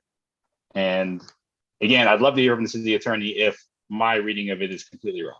Sure. So this on page 121 of the packet. E, police accountability board review required before city council consideration of approval. Under, Chair, yeah. this is about acquisition and use. Yeah. This is for acquisition and use of controlled equipment. 2-100-040. So would that apply here? Is what you're saying is maybe it does not? This is not the use, it's not about acquisition and it's not the use policy. I'm sorry, board member, the header of the section 2.100.040 is acquisition and use of controlled equipment. Right. That's what I'm saying. This is not the use, this is not for acquisition and it's not the use policy. So it's impact statement. Oh, you mean the impacts, how it's called impact statements. It's an impact statement. It's a different document. So it falls outside of the scope of controlled use then, you think? Is that what you're saying? I mean, I'm thinking, because this is not about acquisition and it's not the use policy, which is forthcoming, I understand. Does it have to be the use policy, or could it just be in general use of controlled equipment? Well, this section, if you look at it's acquisition and use of controlled equipment, and it's about grants and so forth. I really don't know. And actually the section that Kathy referred to is the review process for previously acquired equipment, which is what I think we're looking at, is previously acquired equipment. So we already have the equipment. And the use of the controlled equipment would not apply that. Is that what we're thinking? I think what we're doing is reviewing previously acquired equipment. I think that's what we're doing. We're not dealing with acquisition. And right, but there's going to be acquisition and use would mean, hey, there's a new piece of equipment they're getting, so they're going to acquire it, and we need to review the use of, how they're going to use it. What we're doing is reviewing what they already have and how they're using it. So I think is there any suggestion here that 2.100.040, and just to get this out there in conversation, that is acquisition plus use of controlled equipment, and then that this document we're looking at, police equipment and community safety ordinance impact statements, references controlled equipment, even though it's already acquired, therefore would fall into the scope of what Vice Chair Mizell is referencing. They're talking about under E, if you look at 1. Yeah. Shall recommend the city council adopt, modify, or reject the proposed controlled equipment use policy. Right. This is not a use policy. The use policy is coming to us next month. I understand this by itself isn't the use policy, but without those two elements together, it is not possible to use this equipment in the city. So we could argue that it's not explicitly the use policy. I guess on maybe some hyper-technical sense that makes sense, but ultimately this policy was to cover both of these matters. I would find it difficult to believe it could pass the impact statements without the use policies for the very items we need. To me, these two elements are fundamentally connected to each other. You can't have use without these impact statements because it's part of the overall package of things that both state law and the City of Berkeley ordinance now requires, along with the explicit use policies. So, I'm not the attorney. I'm not prepared to argue beyond what I've said, but ultimately, to me, these elements are connected to each other. You couldn't enact or approve the use of the equipment without either one of these elements in this city. And at least for one of them, the 90 days is required. So Okay. I am still quite certain that certainly the thought process when this was approved was that we would have 90 days to do this and not have to meet arbitrary deadlines set by the department or the city. Can we go forth with my motion and also ask the Director Lee follow up with the city attorney and clarify what that deadline is for us? Do we have something, do we have the full 90 days or not? What, based on the city ordinance, because then that will tell us when it comes back to us, because it has to, so when it comes back to us, that will tell us how long we have. Okay. So, and I want to note that John Lindsay Poland has his hand up and then Board Member Calavita, but it's also 8:39, just keeping track of time here. So we could ask if Director Lee could send a question about this 90 days and whether or not the E3, as Vice Chair Mizell noted, under acquisition and use of controlled equipment, with this 90-day requirement captures the police equipment and community safety ordinance impact statements, thus providing the PAB more time to review. Yes, and in G of the same section, I'll just mention this. It says the department shall have the 1 year from passage to submit controlled equipment use policies and controlled equipment impact statements. So again, I am 90% certain this section was meant to cover all of those things. It should have been written better. I can acknowledge that looking at it, but I don't believe you can adopt one and say, well, you can approve this without the 90-day deadline, but there's no use policy, so you still can't use the equipment. So to me, they are fundamentally connected, but I'll stop there. Okay. So Director Lee, does that sound like something you send a question up to the city attorney for? Certainly. Okay. Okay, so can we do that? And then in the meantime, can we move forward with the motion that Board Member Owens, which wraps in that question as well? The substitution. Are we ready, guys? I second the motion. Okay. Okay, I thought Board Member Ramsey already seconded it a while back. Either one.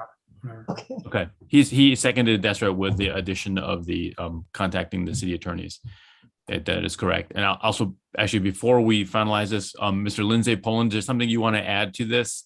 No. I was gonna basically back up what Board Member Mizell was saying, but no, go for it. Okay, good. So we have some support there. So we have the prior this clarified substitution motion has been seconded, but that substitution motion also includes Vice Chair Mizell's request to check in with the city attorneys on the timeframes. Should we do a vote on this? yes. Yeah. Should we do roll call? Yes. Yeah. Oh, yes. Let's do roll call. Okay, on that motion, Board Member Calavita, Yes, Chair Chang, Yes. Board Member Harris, Yes. Board Member Levine, Yes. Vice Chair Mizell, Yes. Board Member Moore, Yes. Board Member Owens, Yes. and Board Member Ramsey. Yes. Okay, motion carries. All righty. Great. So it's 8:40. Okay, Yeah. Chair, so we didn't specify which specific examples we wanted to give. And actually, there were a couple things I wanted to mention. So Sure. um, I had suggested initially what Board Member Calavita already laid out with FN 303 launcher.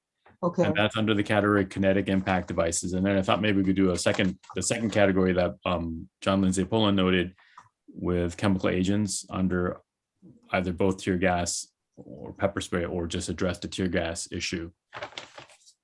So we have two types of weapons. And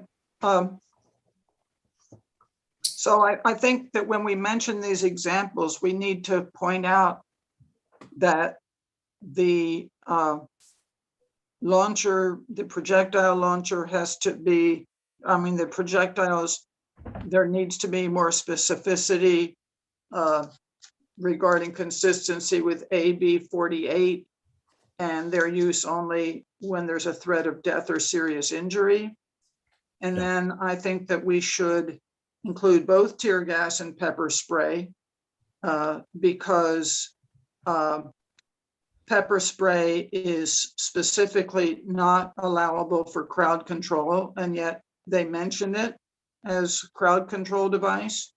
And tear gas is banned entirely in Berkeley as of June 9th, 2020. Okay, that's a good reminder. Yeah.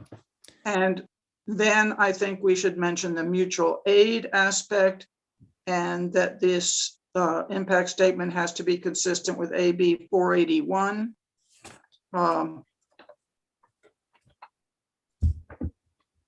Okay.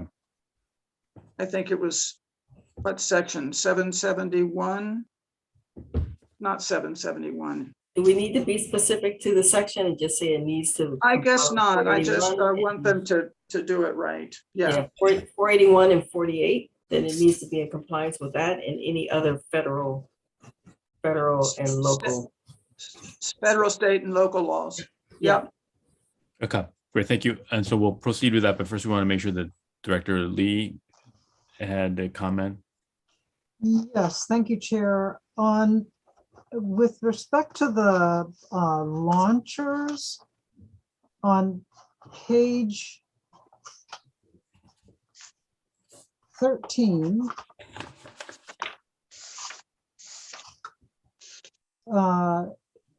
this is the Penn Arms launcher. Paragraph 6, alternatives. It says this is the only piece of less lethal equipment other than the FN 303 that allows officers to address a potentially deadly threat from a distance. But then if you look at page 18 for the Milcor multi-launcher, it says the same thing. Yep. And then when you look at, there's one more place, and when you look at the FN 303, it says it's on page 22.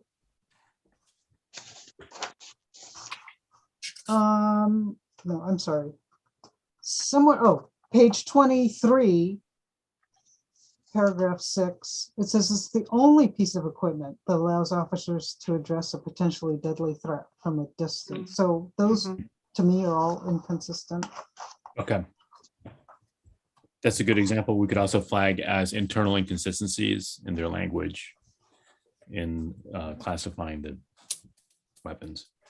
Chair, I wonder, I don't know how detailed we want to get, but there's another inconsistency on page 24. It talks about OC spray, but it talks about it talks about it again under the OC spray being pepper spray again. Yeah. yes, Okay. but so it has its own category there, and then on page 27 it's lumped together with tear gas. Remember, Calavita, those are referring to different types. So if you look on page 24, it's referring to the spray. And it says on the first sentence under background, Yeah. for the purpose of this portion of the impact statement, OC will be referred to in the spray form as opposed to the aerosol canister form.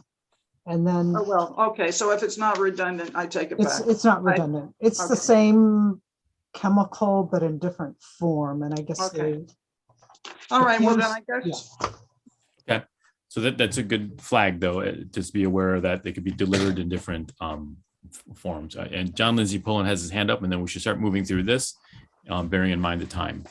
Mr. Pullen, Lindsay Pullen. Yeah, I just want to add that there are these additional policies beyond that first section that you're talking about. So beginning on page 79 of your packet, there are existing policies for less lethal, for chemical agents and projectiles.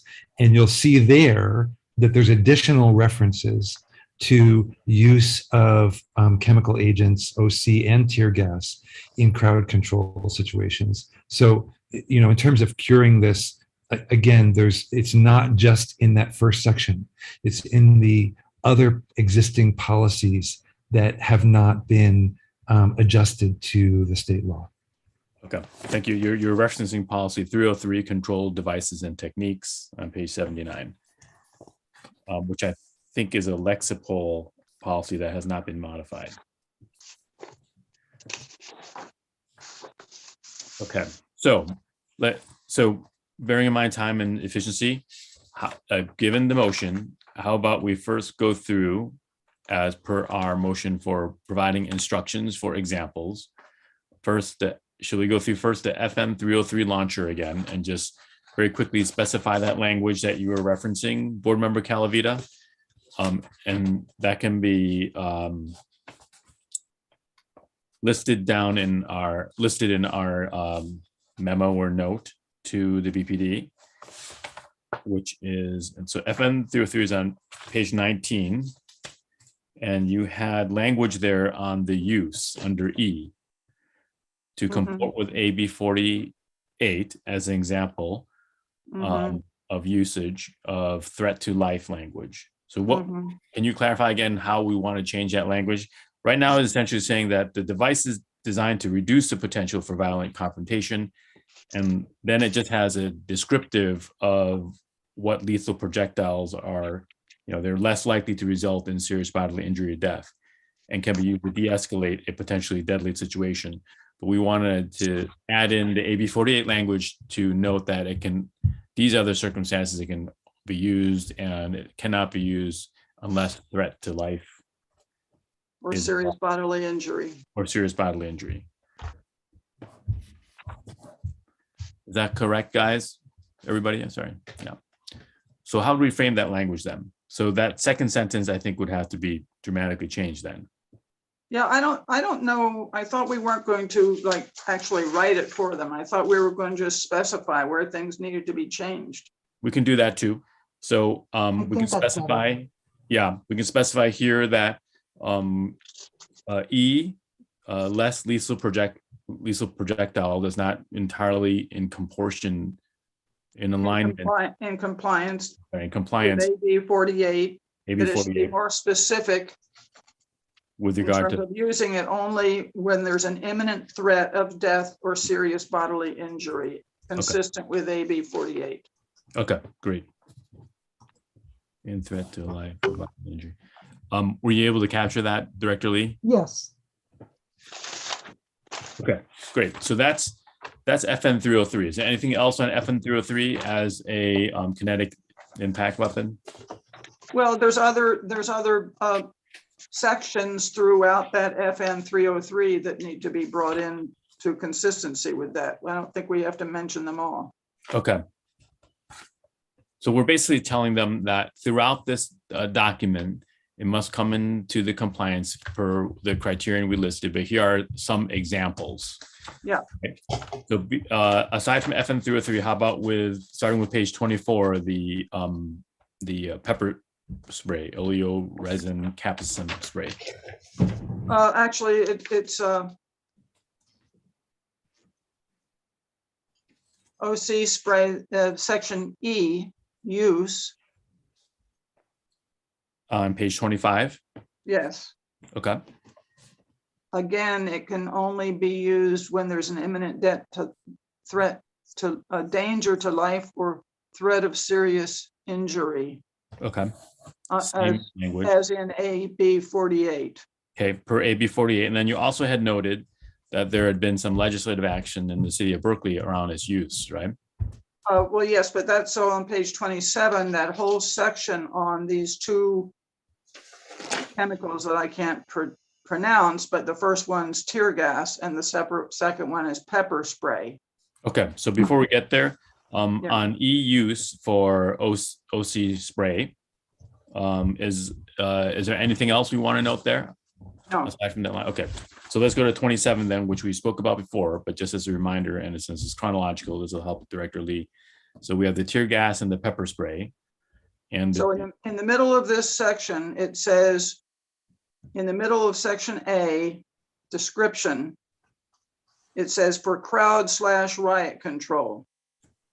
for tear gas, Yeah, which is prohibited actually in Berkeley due to the June 2020. yes.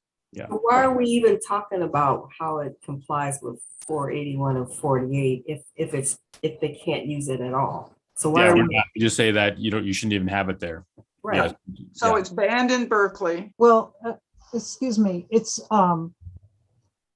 pepper spray is banned for crowd control during the COVID-19 pandemic. Right, but tear gas is banned altogether. Correct. Okay, so the chlorobenzylidine malonitrile, CS gas. CS Which gas, is- totally which that is- should not be there at all. Correct me if I'm wrong, but that's the tear gas. That's that tear right? gas. Yes. Okay, and it mentions there that it can be used for crowd riot control. It cannot in Berkeley. Cannot at all. Okay, No. that's surprising that it's in there because this was drafted more recently. AB than- 48 just allows it for crowd control and it's banned altogether in Berkeley.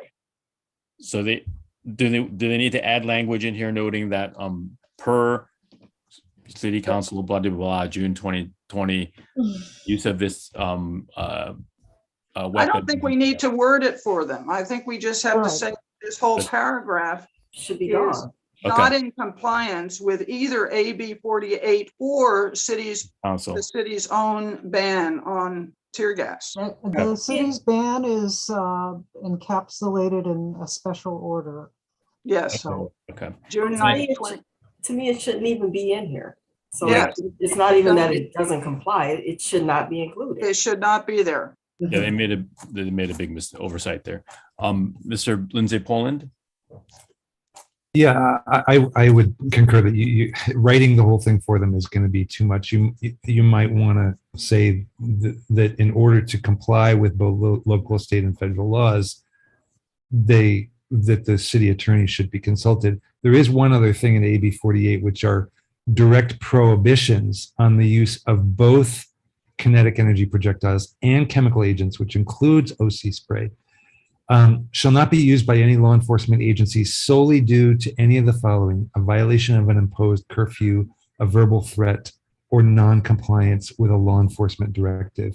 That's also direct language from AB 48. But again, writing it for them is not gonna. There's too many pieces. So I think that's a good point. They just flagged that we could flag in our language about AB 48. By the way, it's pretty expansive. Did you see this other language here that Mr. Lindsay Poland just noted? Because that could capture a lot of the components in this statement. That we don't- Chair? Yeah. One more very egregious example, and then I'll stop. On the Okay. top of page 29, under E, use, it says, tear gas may be used for crowd control. Oh, right. It's just outrageous. Okay. So someone must have cut him. Yeah. State law, and it violates Berkeley law. Yeah, we'll just we're under the assumption they must have cut and pasted this in without a lot of time. So they're going to need to do their due diligence and checking with the city attorney to make sure there's no liability exposure to the city based upon these errors. Okay, thank you for noting that. And are we done here with that, Ben? Well, then the mutual aid piece. That's right, mutual aid. Okay. So where is the page on the mutual aid language again? I'm sorry, what page is the mutual aid language on? Was that? That was 27, but I must be wrong.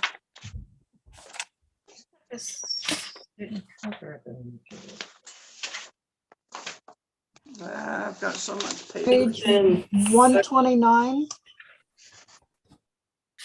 129. Okay.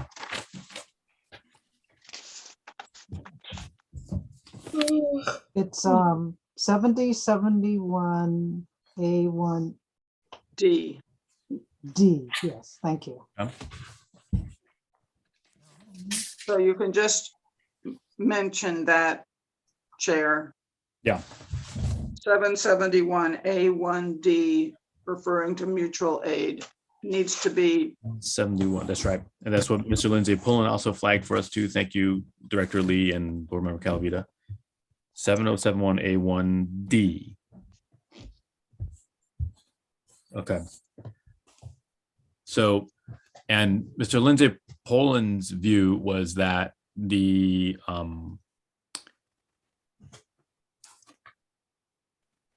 this law, is my understanding, would be trumped by A48-1. Is that correct? Mr. Lindsay Pullen? In any area where there is not a provision in a municipal ordinance. So in areas where AB 41 has an additional requirement, I'm sorry, in areas where the municipal ordinance has an additional requirement, the state law does not trump it. But if AB 41 has an additional requirement, it is the state law. We're talking about 481. Yes, 481, yes. Okay, just to make sure everyone understands. Great. And your analysis or viewpoint on this is that it is in fact the city, right? The law is trumped by the state level law. On the question of mutual aid. Yes. Yes. Okay, so we're flagging that for the department to, and also the city attorneys to be aware of our concern about gaps in the law. Okay, I think that's it, right? Any other component here? I thought that I have one more thing, Sure. which is under AB 481, and we're on the same page in the packet up above. It's on the same page. I think it's 770. It's a very long section. But anyway, number 7 on the top of page 129 says,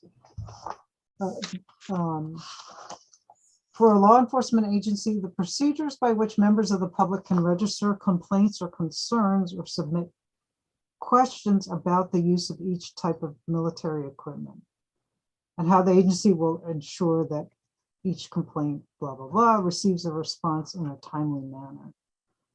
So I don't see that anywhere. I think it's a very simple fix.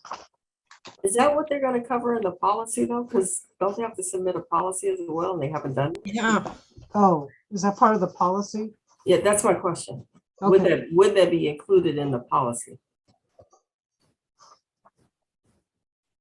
Well, I mean, we can point it out Mm-hmm. just to make sure, but I thought that would be something that would be included in the policy. Oh, you're right. It's under section D. It's not that far up. Page 128 section, it's a subsection of D. Military equipment use policy means a publicly released written document, blah, blah, blah, that addresses at a minimum all of the following. Okay, so hopefully we'll see that in the use policy. Versus the Thank state. you. Okay, great. Okay, so Chair, are we supposed to, or did I hear mention that it would be good to say something about best practices in this same letter? sure, yes. I mean, yeah. I'm less clear on that, so somebody else and That was How part did of the the- motion. That is part of the motion. It's not clear to me exactly what you were going to say, though. Was the notion that in general, we need more time on this review to be able to look at best practices? Are we kind of asking somebody to give us that time? Or are we saying that we're going to go in right now and start pointing out best practice considerations. Well, I'd like to ask Mr. Lindsay Poland, because he had brought this up as an issue. Sure. Mr. Lindsay Poland? Well, it is a question of time, right? So I think that in order to, I don't know how strict you are about your 2 hours, but in order to identify best practices and come to some agreement as a board, I suspect you'll need a little bit more time for discussion. So it is kind of a question of whether you would be able to agendize that in a, some proximate time. Because I suspect I have some ideas for you, but we're at 9 o'clock. And so it's up to you really, if you want to spend some more time on it tonight and try and give some immediate recommendations for that, or say, we're going to do that and then agendize it at another meeting.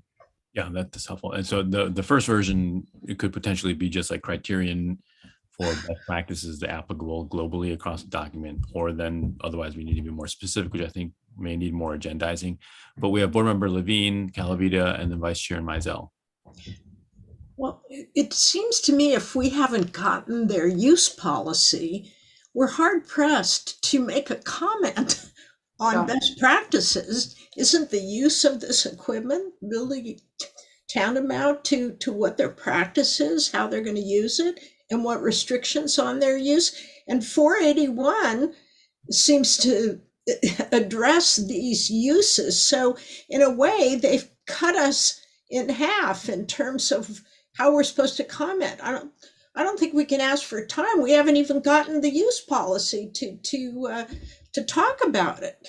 Yeah, It's, I mean, that might be a good time to raise, like, just for the members of the public as well and for ourselves, what exactly is the purpose, therefore, of the impact statements rolling into the use policy?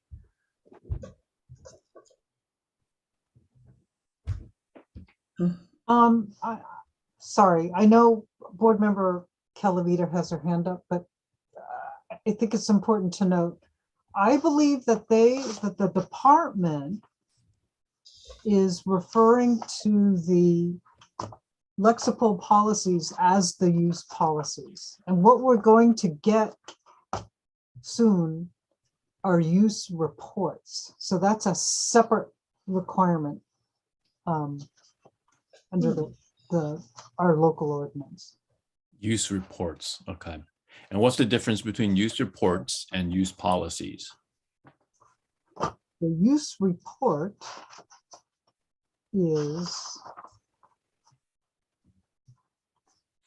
says how many times they've been used, right? Yeah, it's the report they make. It's more like a data. It's actually, right, it should include data. Yeah. Whereas the policy is just that, right? Okay.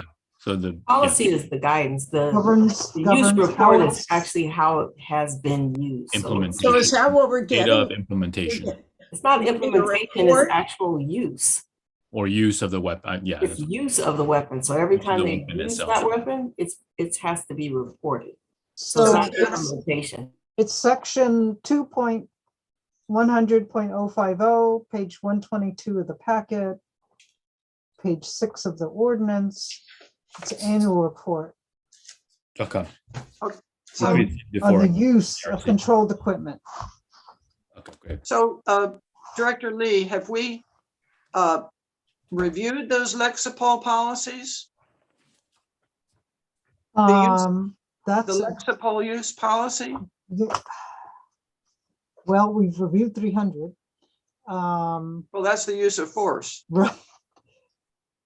I think we've reviewed 300, 303, and 707, and I don't believe, and 428 First Amendment assemblies, which was pretty much a carryover of the old general order, which the PRC studied a lot, and the city council. Well, I as guess well. what I'm getting at is, will we have another chance to recommend or discuss best practices on this controlled equipment? Yes. You mean in conjunction with lexical review? Oh, well, yes, I mean, it Yeah. sounds like that's, the only thing we're gonna get now in the now coming up is the use Use report, report. which just details how it's been used. That seems like the wrong place to be talking about best Yeah. practices. Right. It And that's needs to why I be in interrupted conjunction you. with some policy. So it seems to me that this impact statement may not be the best place to be recommending best policies. Best I mean, practices? Well, best it could be practices. because, I mean, basically, again, the department, I'm pretty certain that the department is treating its lexical policies and as set forth, they put it as an appendix, starting on page 58, to the impact statements. They intend the lexical policies to constitute the use policies for the equipment as they have laid it out. Okay. I get what you're saying. I think it'd be, yeah. We do have some exposure to, some policy kind of language here in the sense of, there's a number of purpose and sometimes use language in here. So it could be a first stab if we were to consider the best practices by looking at this in lieu of the use policy itself. But, so I want to make sure that Vice Chair Mizell and then Board Member Owens, and I thought John Lindsay Poland had raised his hand, but first Mizell, then Owens, and then John Lindsay Poland. Thank you. I think.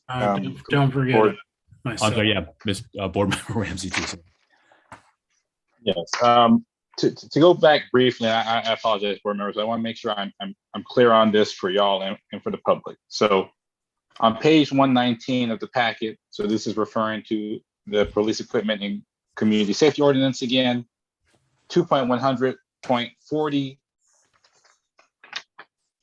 You look at section A there, restrictions prior to submission and approval. And look at 1 there. I'll just read it out here. The police department shall not engage in any of the following activities regarding the piece of controlled equipment before the Berkeley Police Accountability Board or a successive agency reviews and recommends, and the city council approves the controlled equipment impact report and a controlled equipment use policy for the equipment in compliance with this section. So this whole section, both the use policies and the impact reports, or the impact statements as they're calling them, apply under this policy.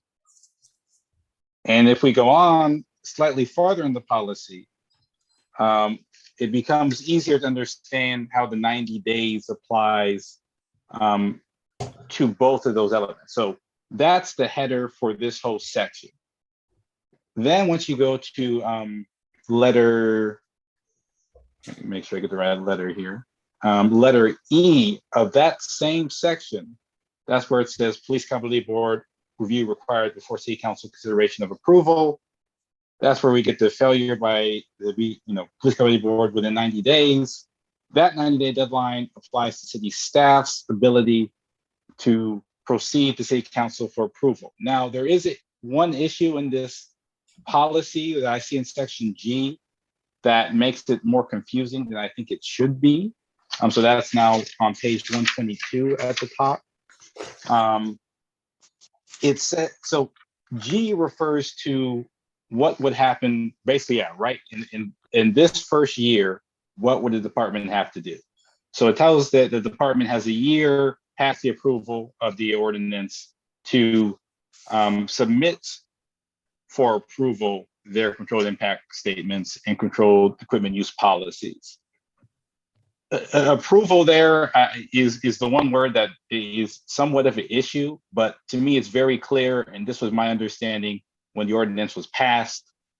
Approval for the department, part of that is going through this step with us. It's a requirement. And if you look back at this heading of the section, it's very clear that if they do not go through these steps with us, they have to cease using their equipment. So that includes this statement and their use policies and the 90 days that we must have to consider it, regardless of the fact that this is the first year and that we're reviewing mostly previously acquired equipment. And again, I stress again because G is a subsection to the header, which is very clear that we have purview over both the impact statements and the controlled equipment policies.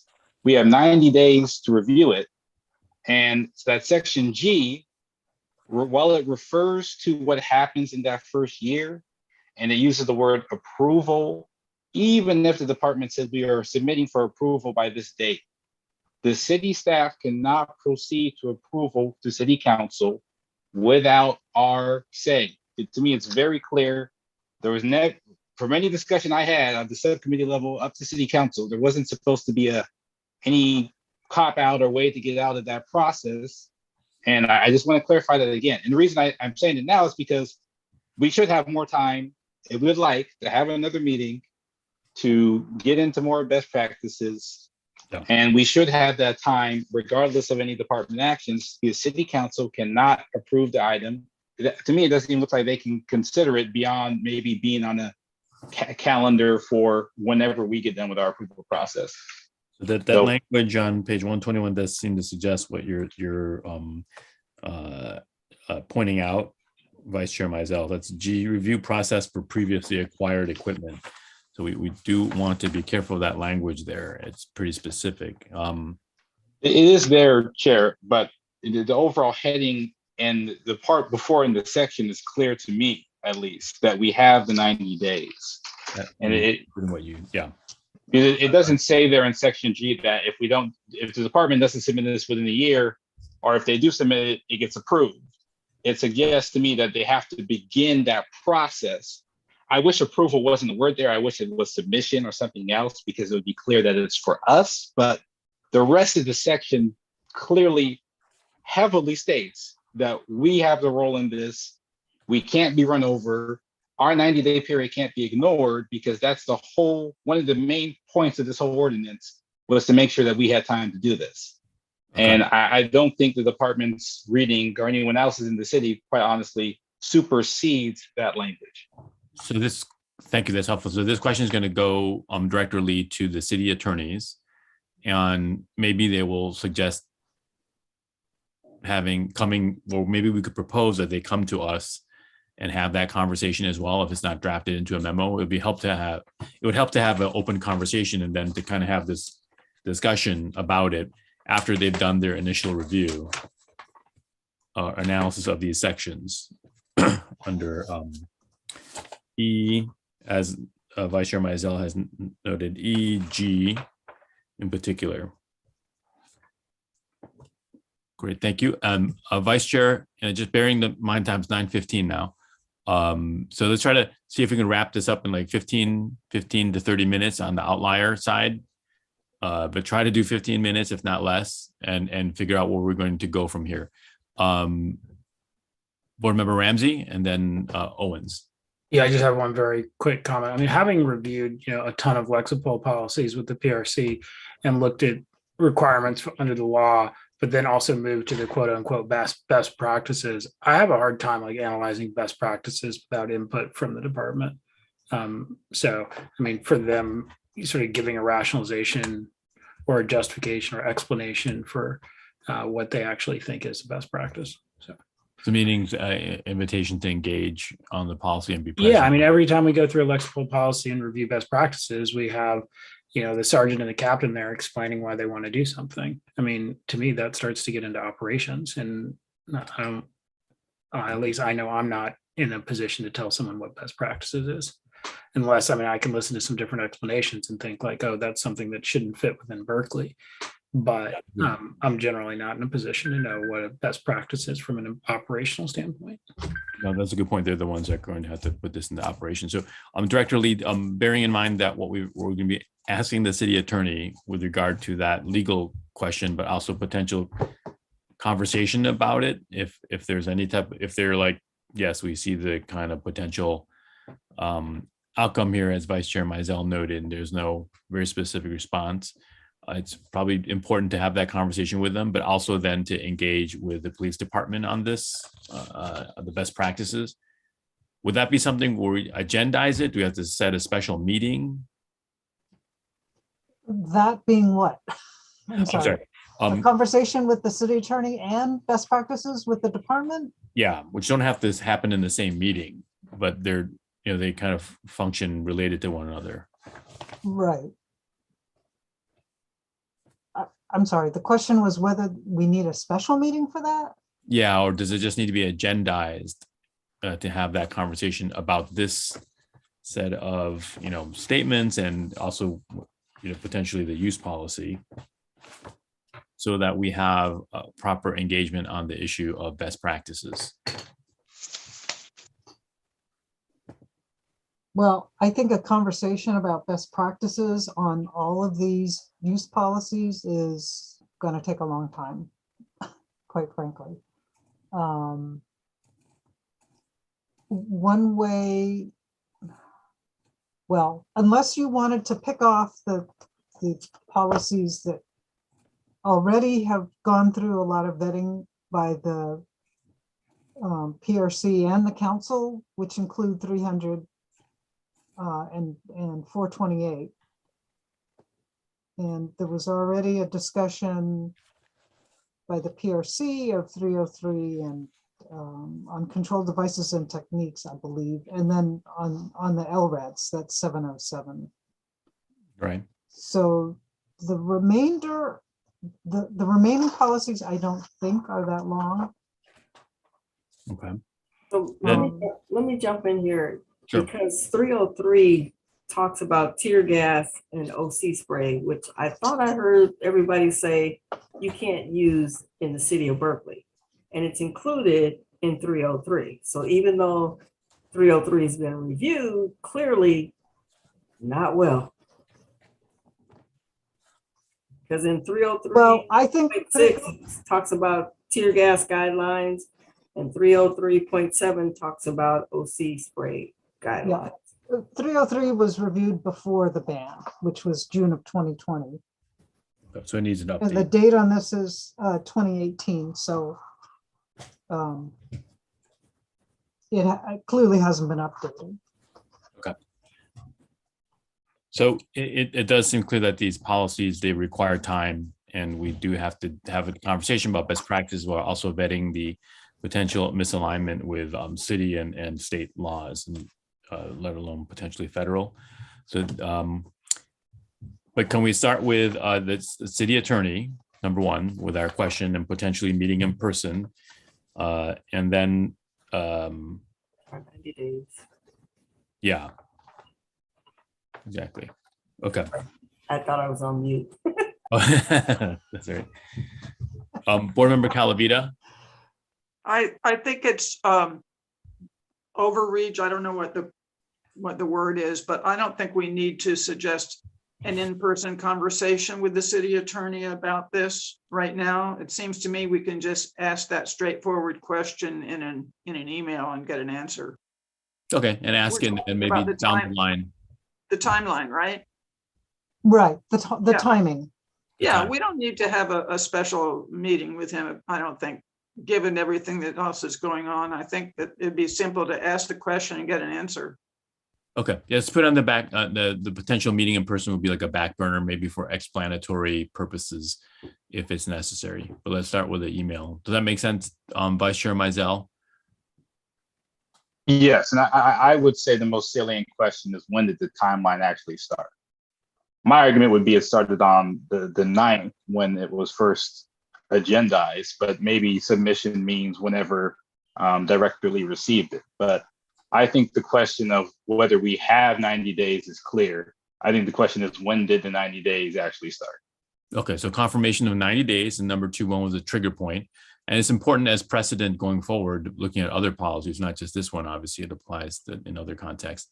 That's an important question for us procedurally. Okay, so it's not, yes, Could I just answer to that point? sure. I received these from the chief on February 24th. Oh, I'm sorry. Oh, you received them from the chair on February 24th. From the chief And, Okay.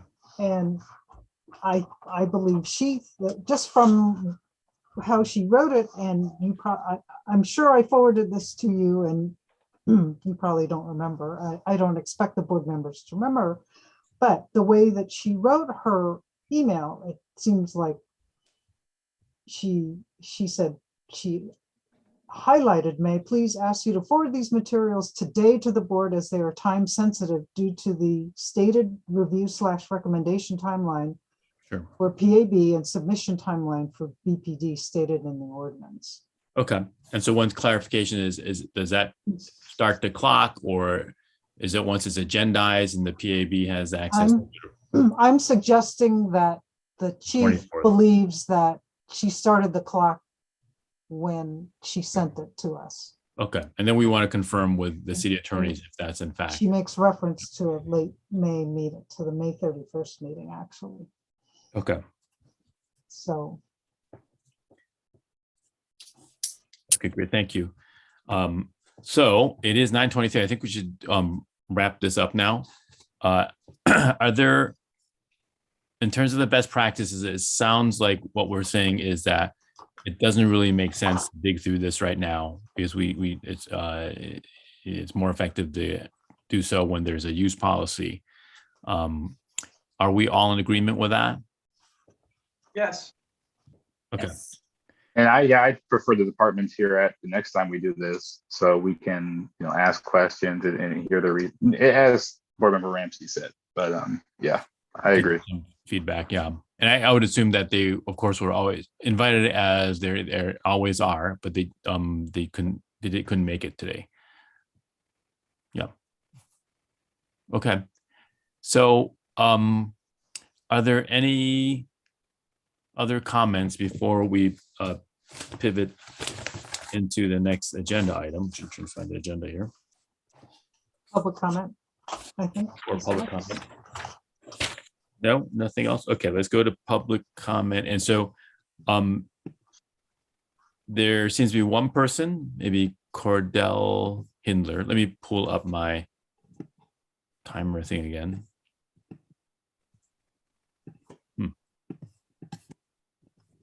Can you hear me?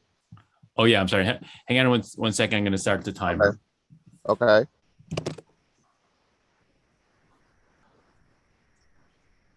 Okay, and I'm going to, sorry, one more thing. I have to put it onto the screen.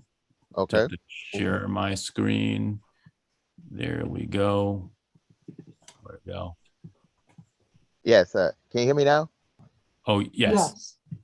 Yes. So good evening, Chair Chang, board members, staff. My name is Cordell Hindler, and I'm a Richmond resident. So first, I do apologize for coming on late. I had the meeting before you all, so I was like, I forgot there was a accountability board tonight. So hopefully I'll come to your next meeting. So while we're on the subject, that because I was watching the last meeting and I was kind of not offended, but I was kind of very I was concerned that I probably didn't get to speak under the last item regarding under old business because I had some comments regarding to the buyers group item comments. So I am hoping that this will be re-agendized for the next meeting, so that way the people can provide their comments on it. So that was the only comment I had. That's it. So thank you, Mr. Hindler. Unfortunately, some of what you said, I think, was lost. I'm assuming this happened to other folks as well. Some breakup. Do you want to reiterate that really quickly with regard to the last old business and hiring? The buyers issue? That's it. That was the one. Okay. Okay. Thank you. And I think we have Mr. Lindsay Poland who has raised his hand. Is that correct? Yes, just one short thing, which is I would concur with Director Lee that the policies that were included in the packet would constitute the department's submission of use policies and are the subject, they're the material for you to weigh in on policy I mean, I use the phrase best practices, but I really think we're talking about policy. And what are the policies that this board believes are the right policies for the department, which you have the authority to determine. I mean, you can, some of it is recommendations to the council, but you have authority on policies. So in this matter, and I hope that's not totally deferred and just like, oh yeah, that's a big deal. It's going to take a long time, because this, under both the ordinance and AB 41, is the opportunity for an oversight body like this to weigh in about policy and what constitutes best practices in those policies. Thanks so much for making the space tonight. Thank you. That was, thank you. Okay, I don't think I see anybody. Are there any other speakers? I don't see anybody else. Nobody's raising their hand. Okay, thanks again. So we will now shift to adjournment. Would someone like to make a motion to adjourn? I move to adjourn. Who would like to say? A second. Okay, thank you. So we're adjourned. Thanks very much, everybody. Thank you. Have a good rest of your week. Bye-bye. Thanks, Everybody, everybody. good night. Have a good night.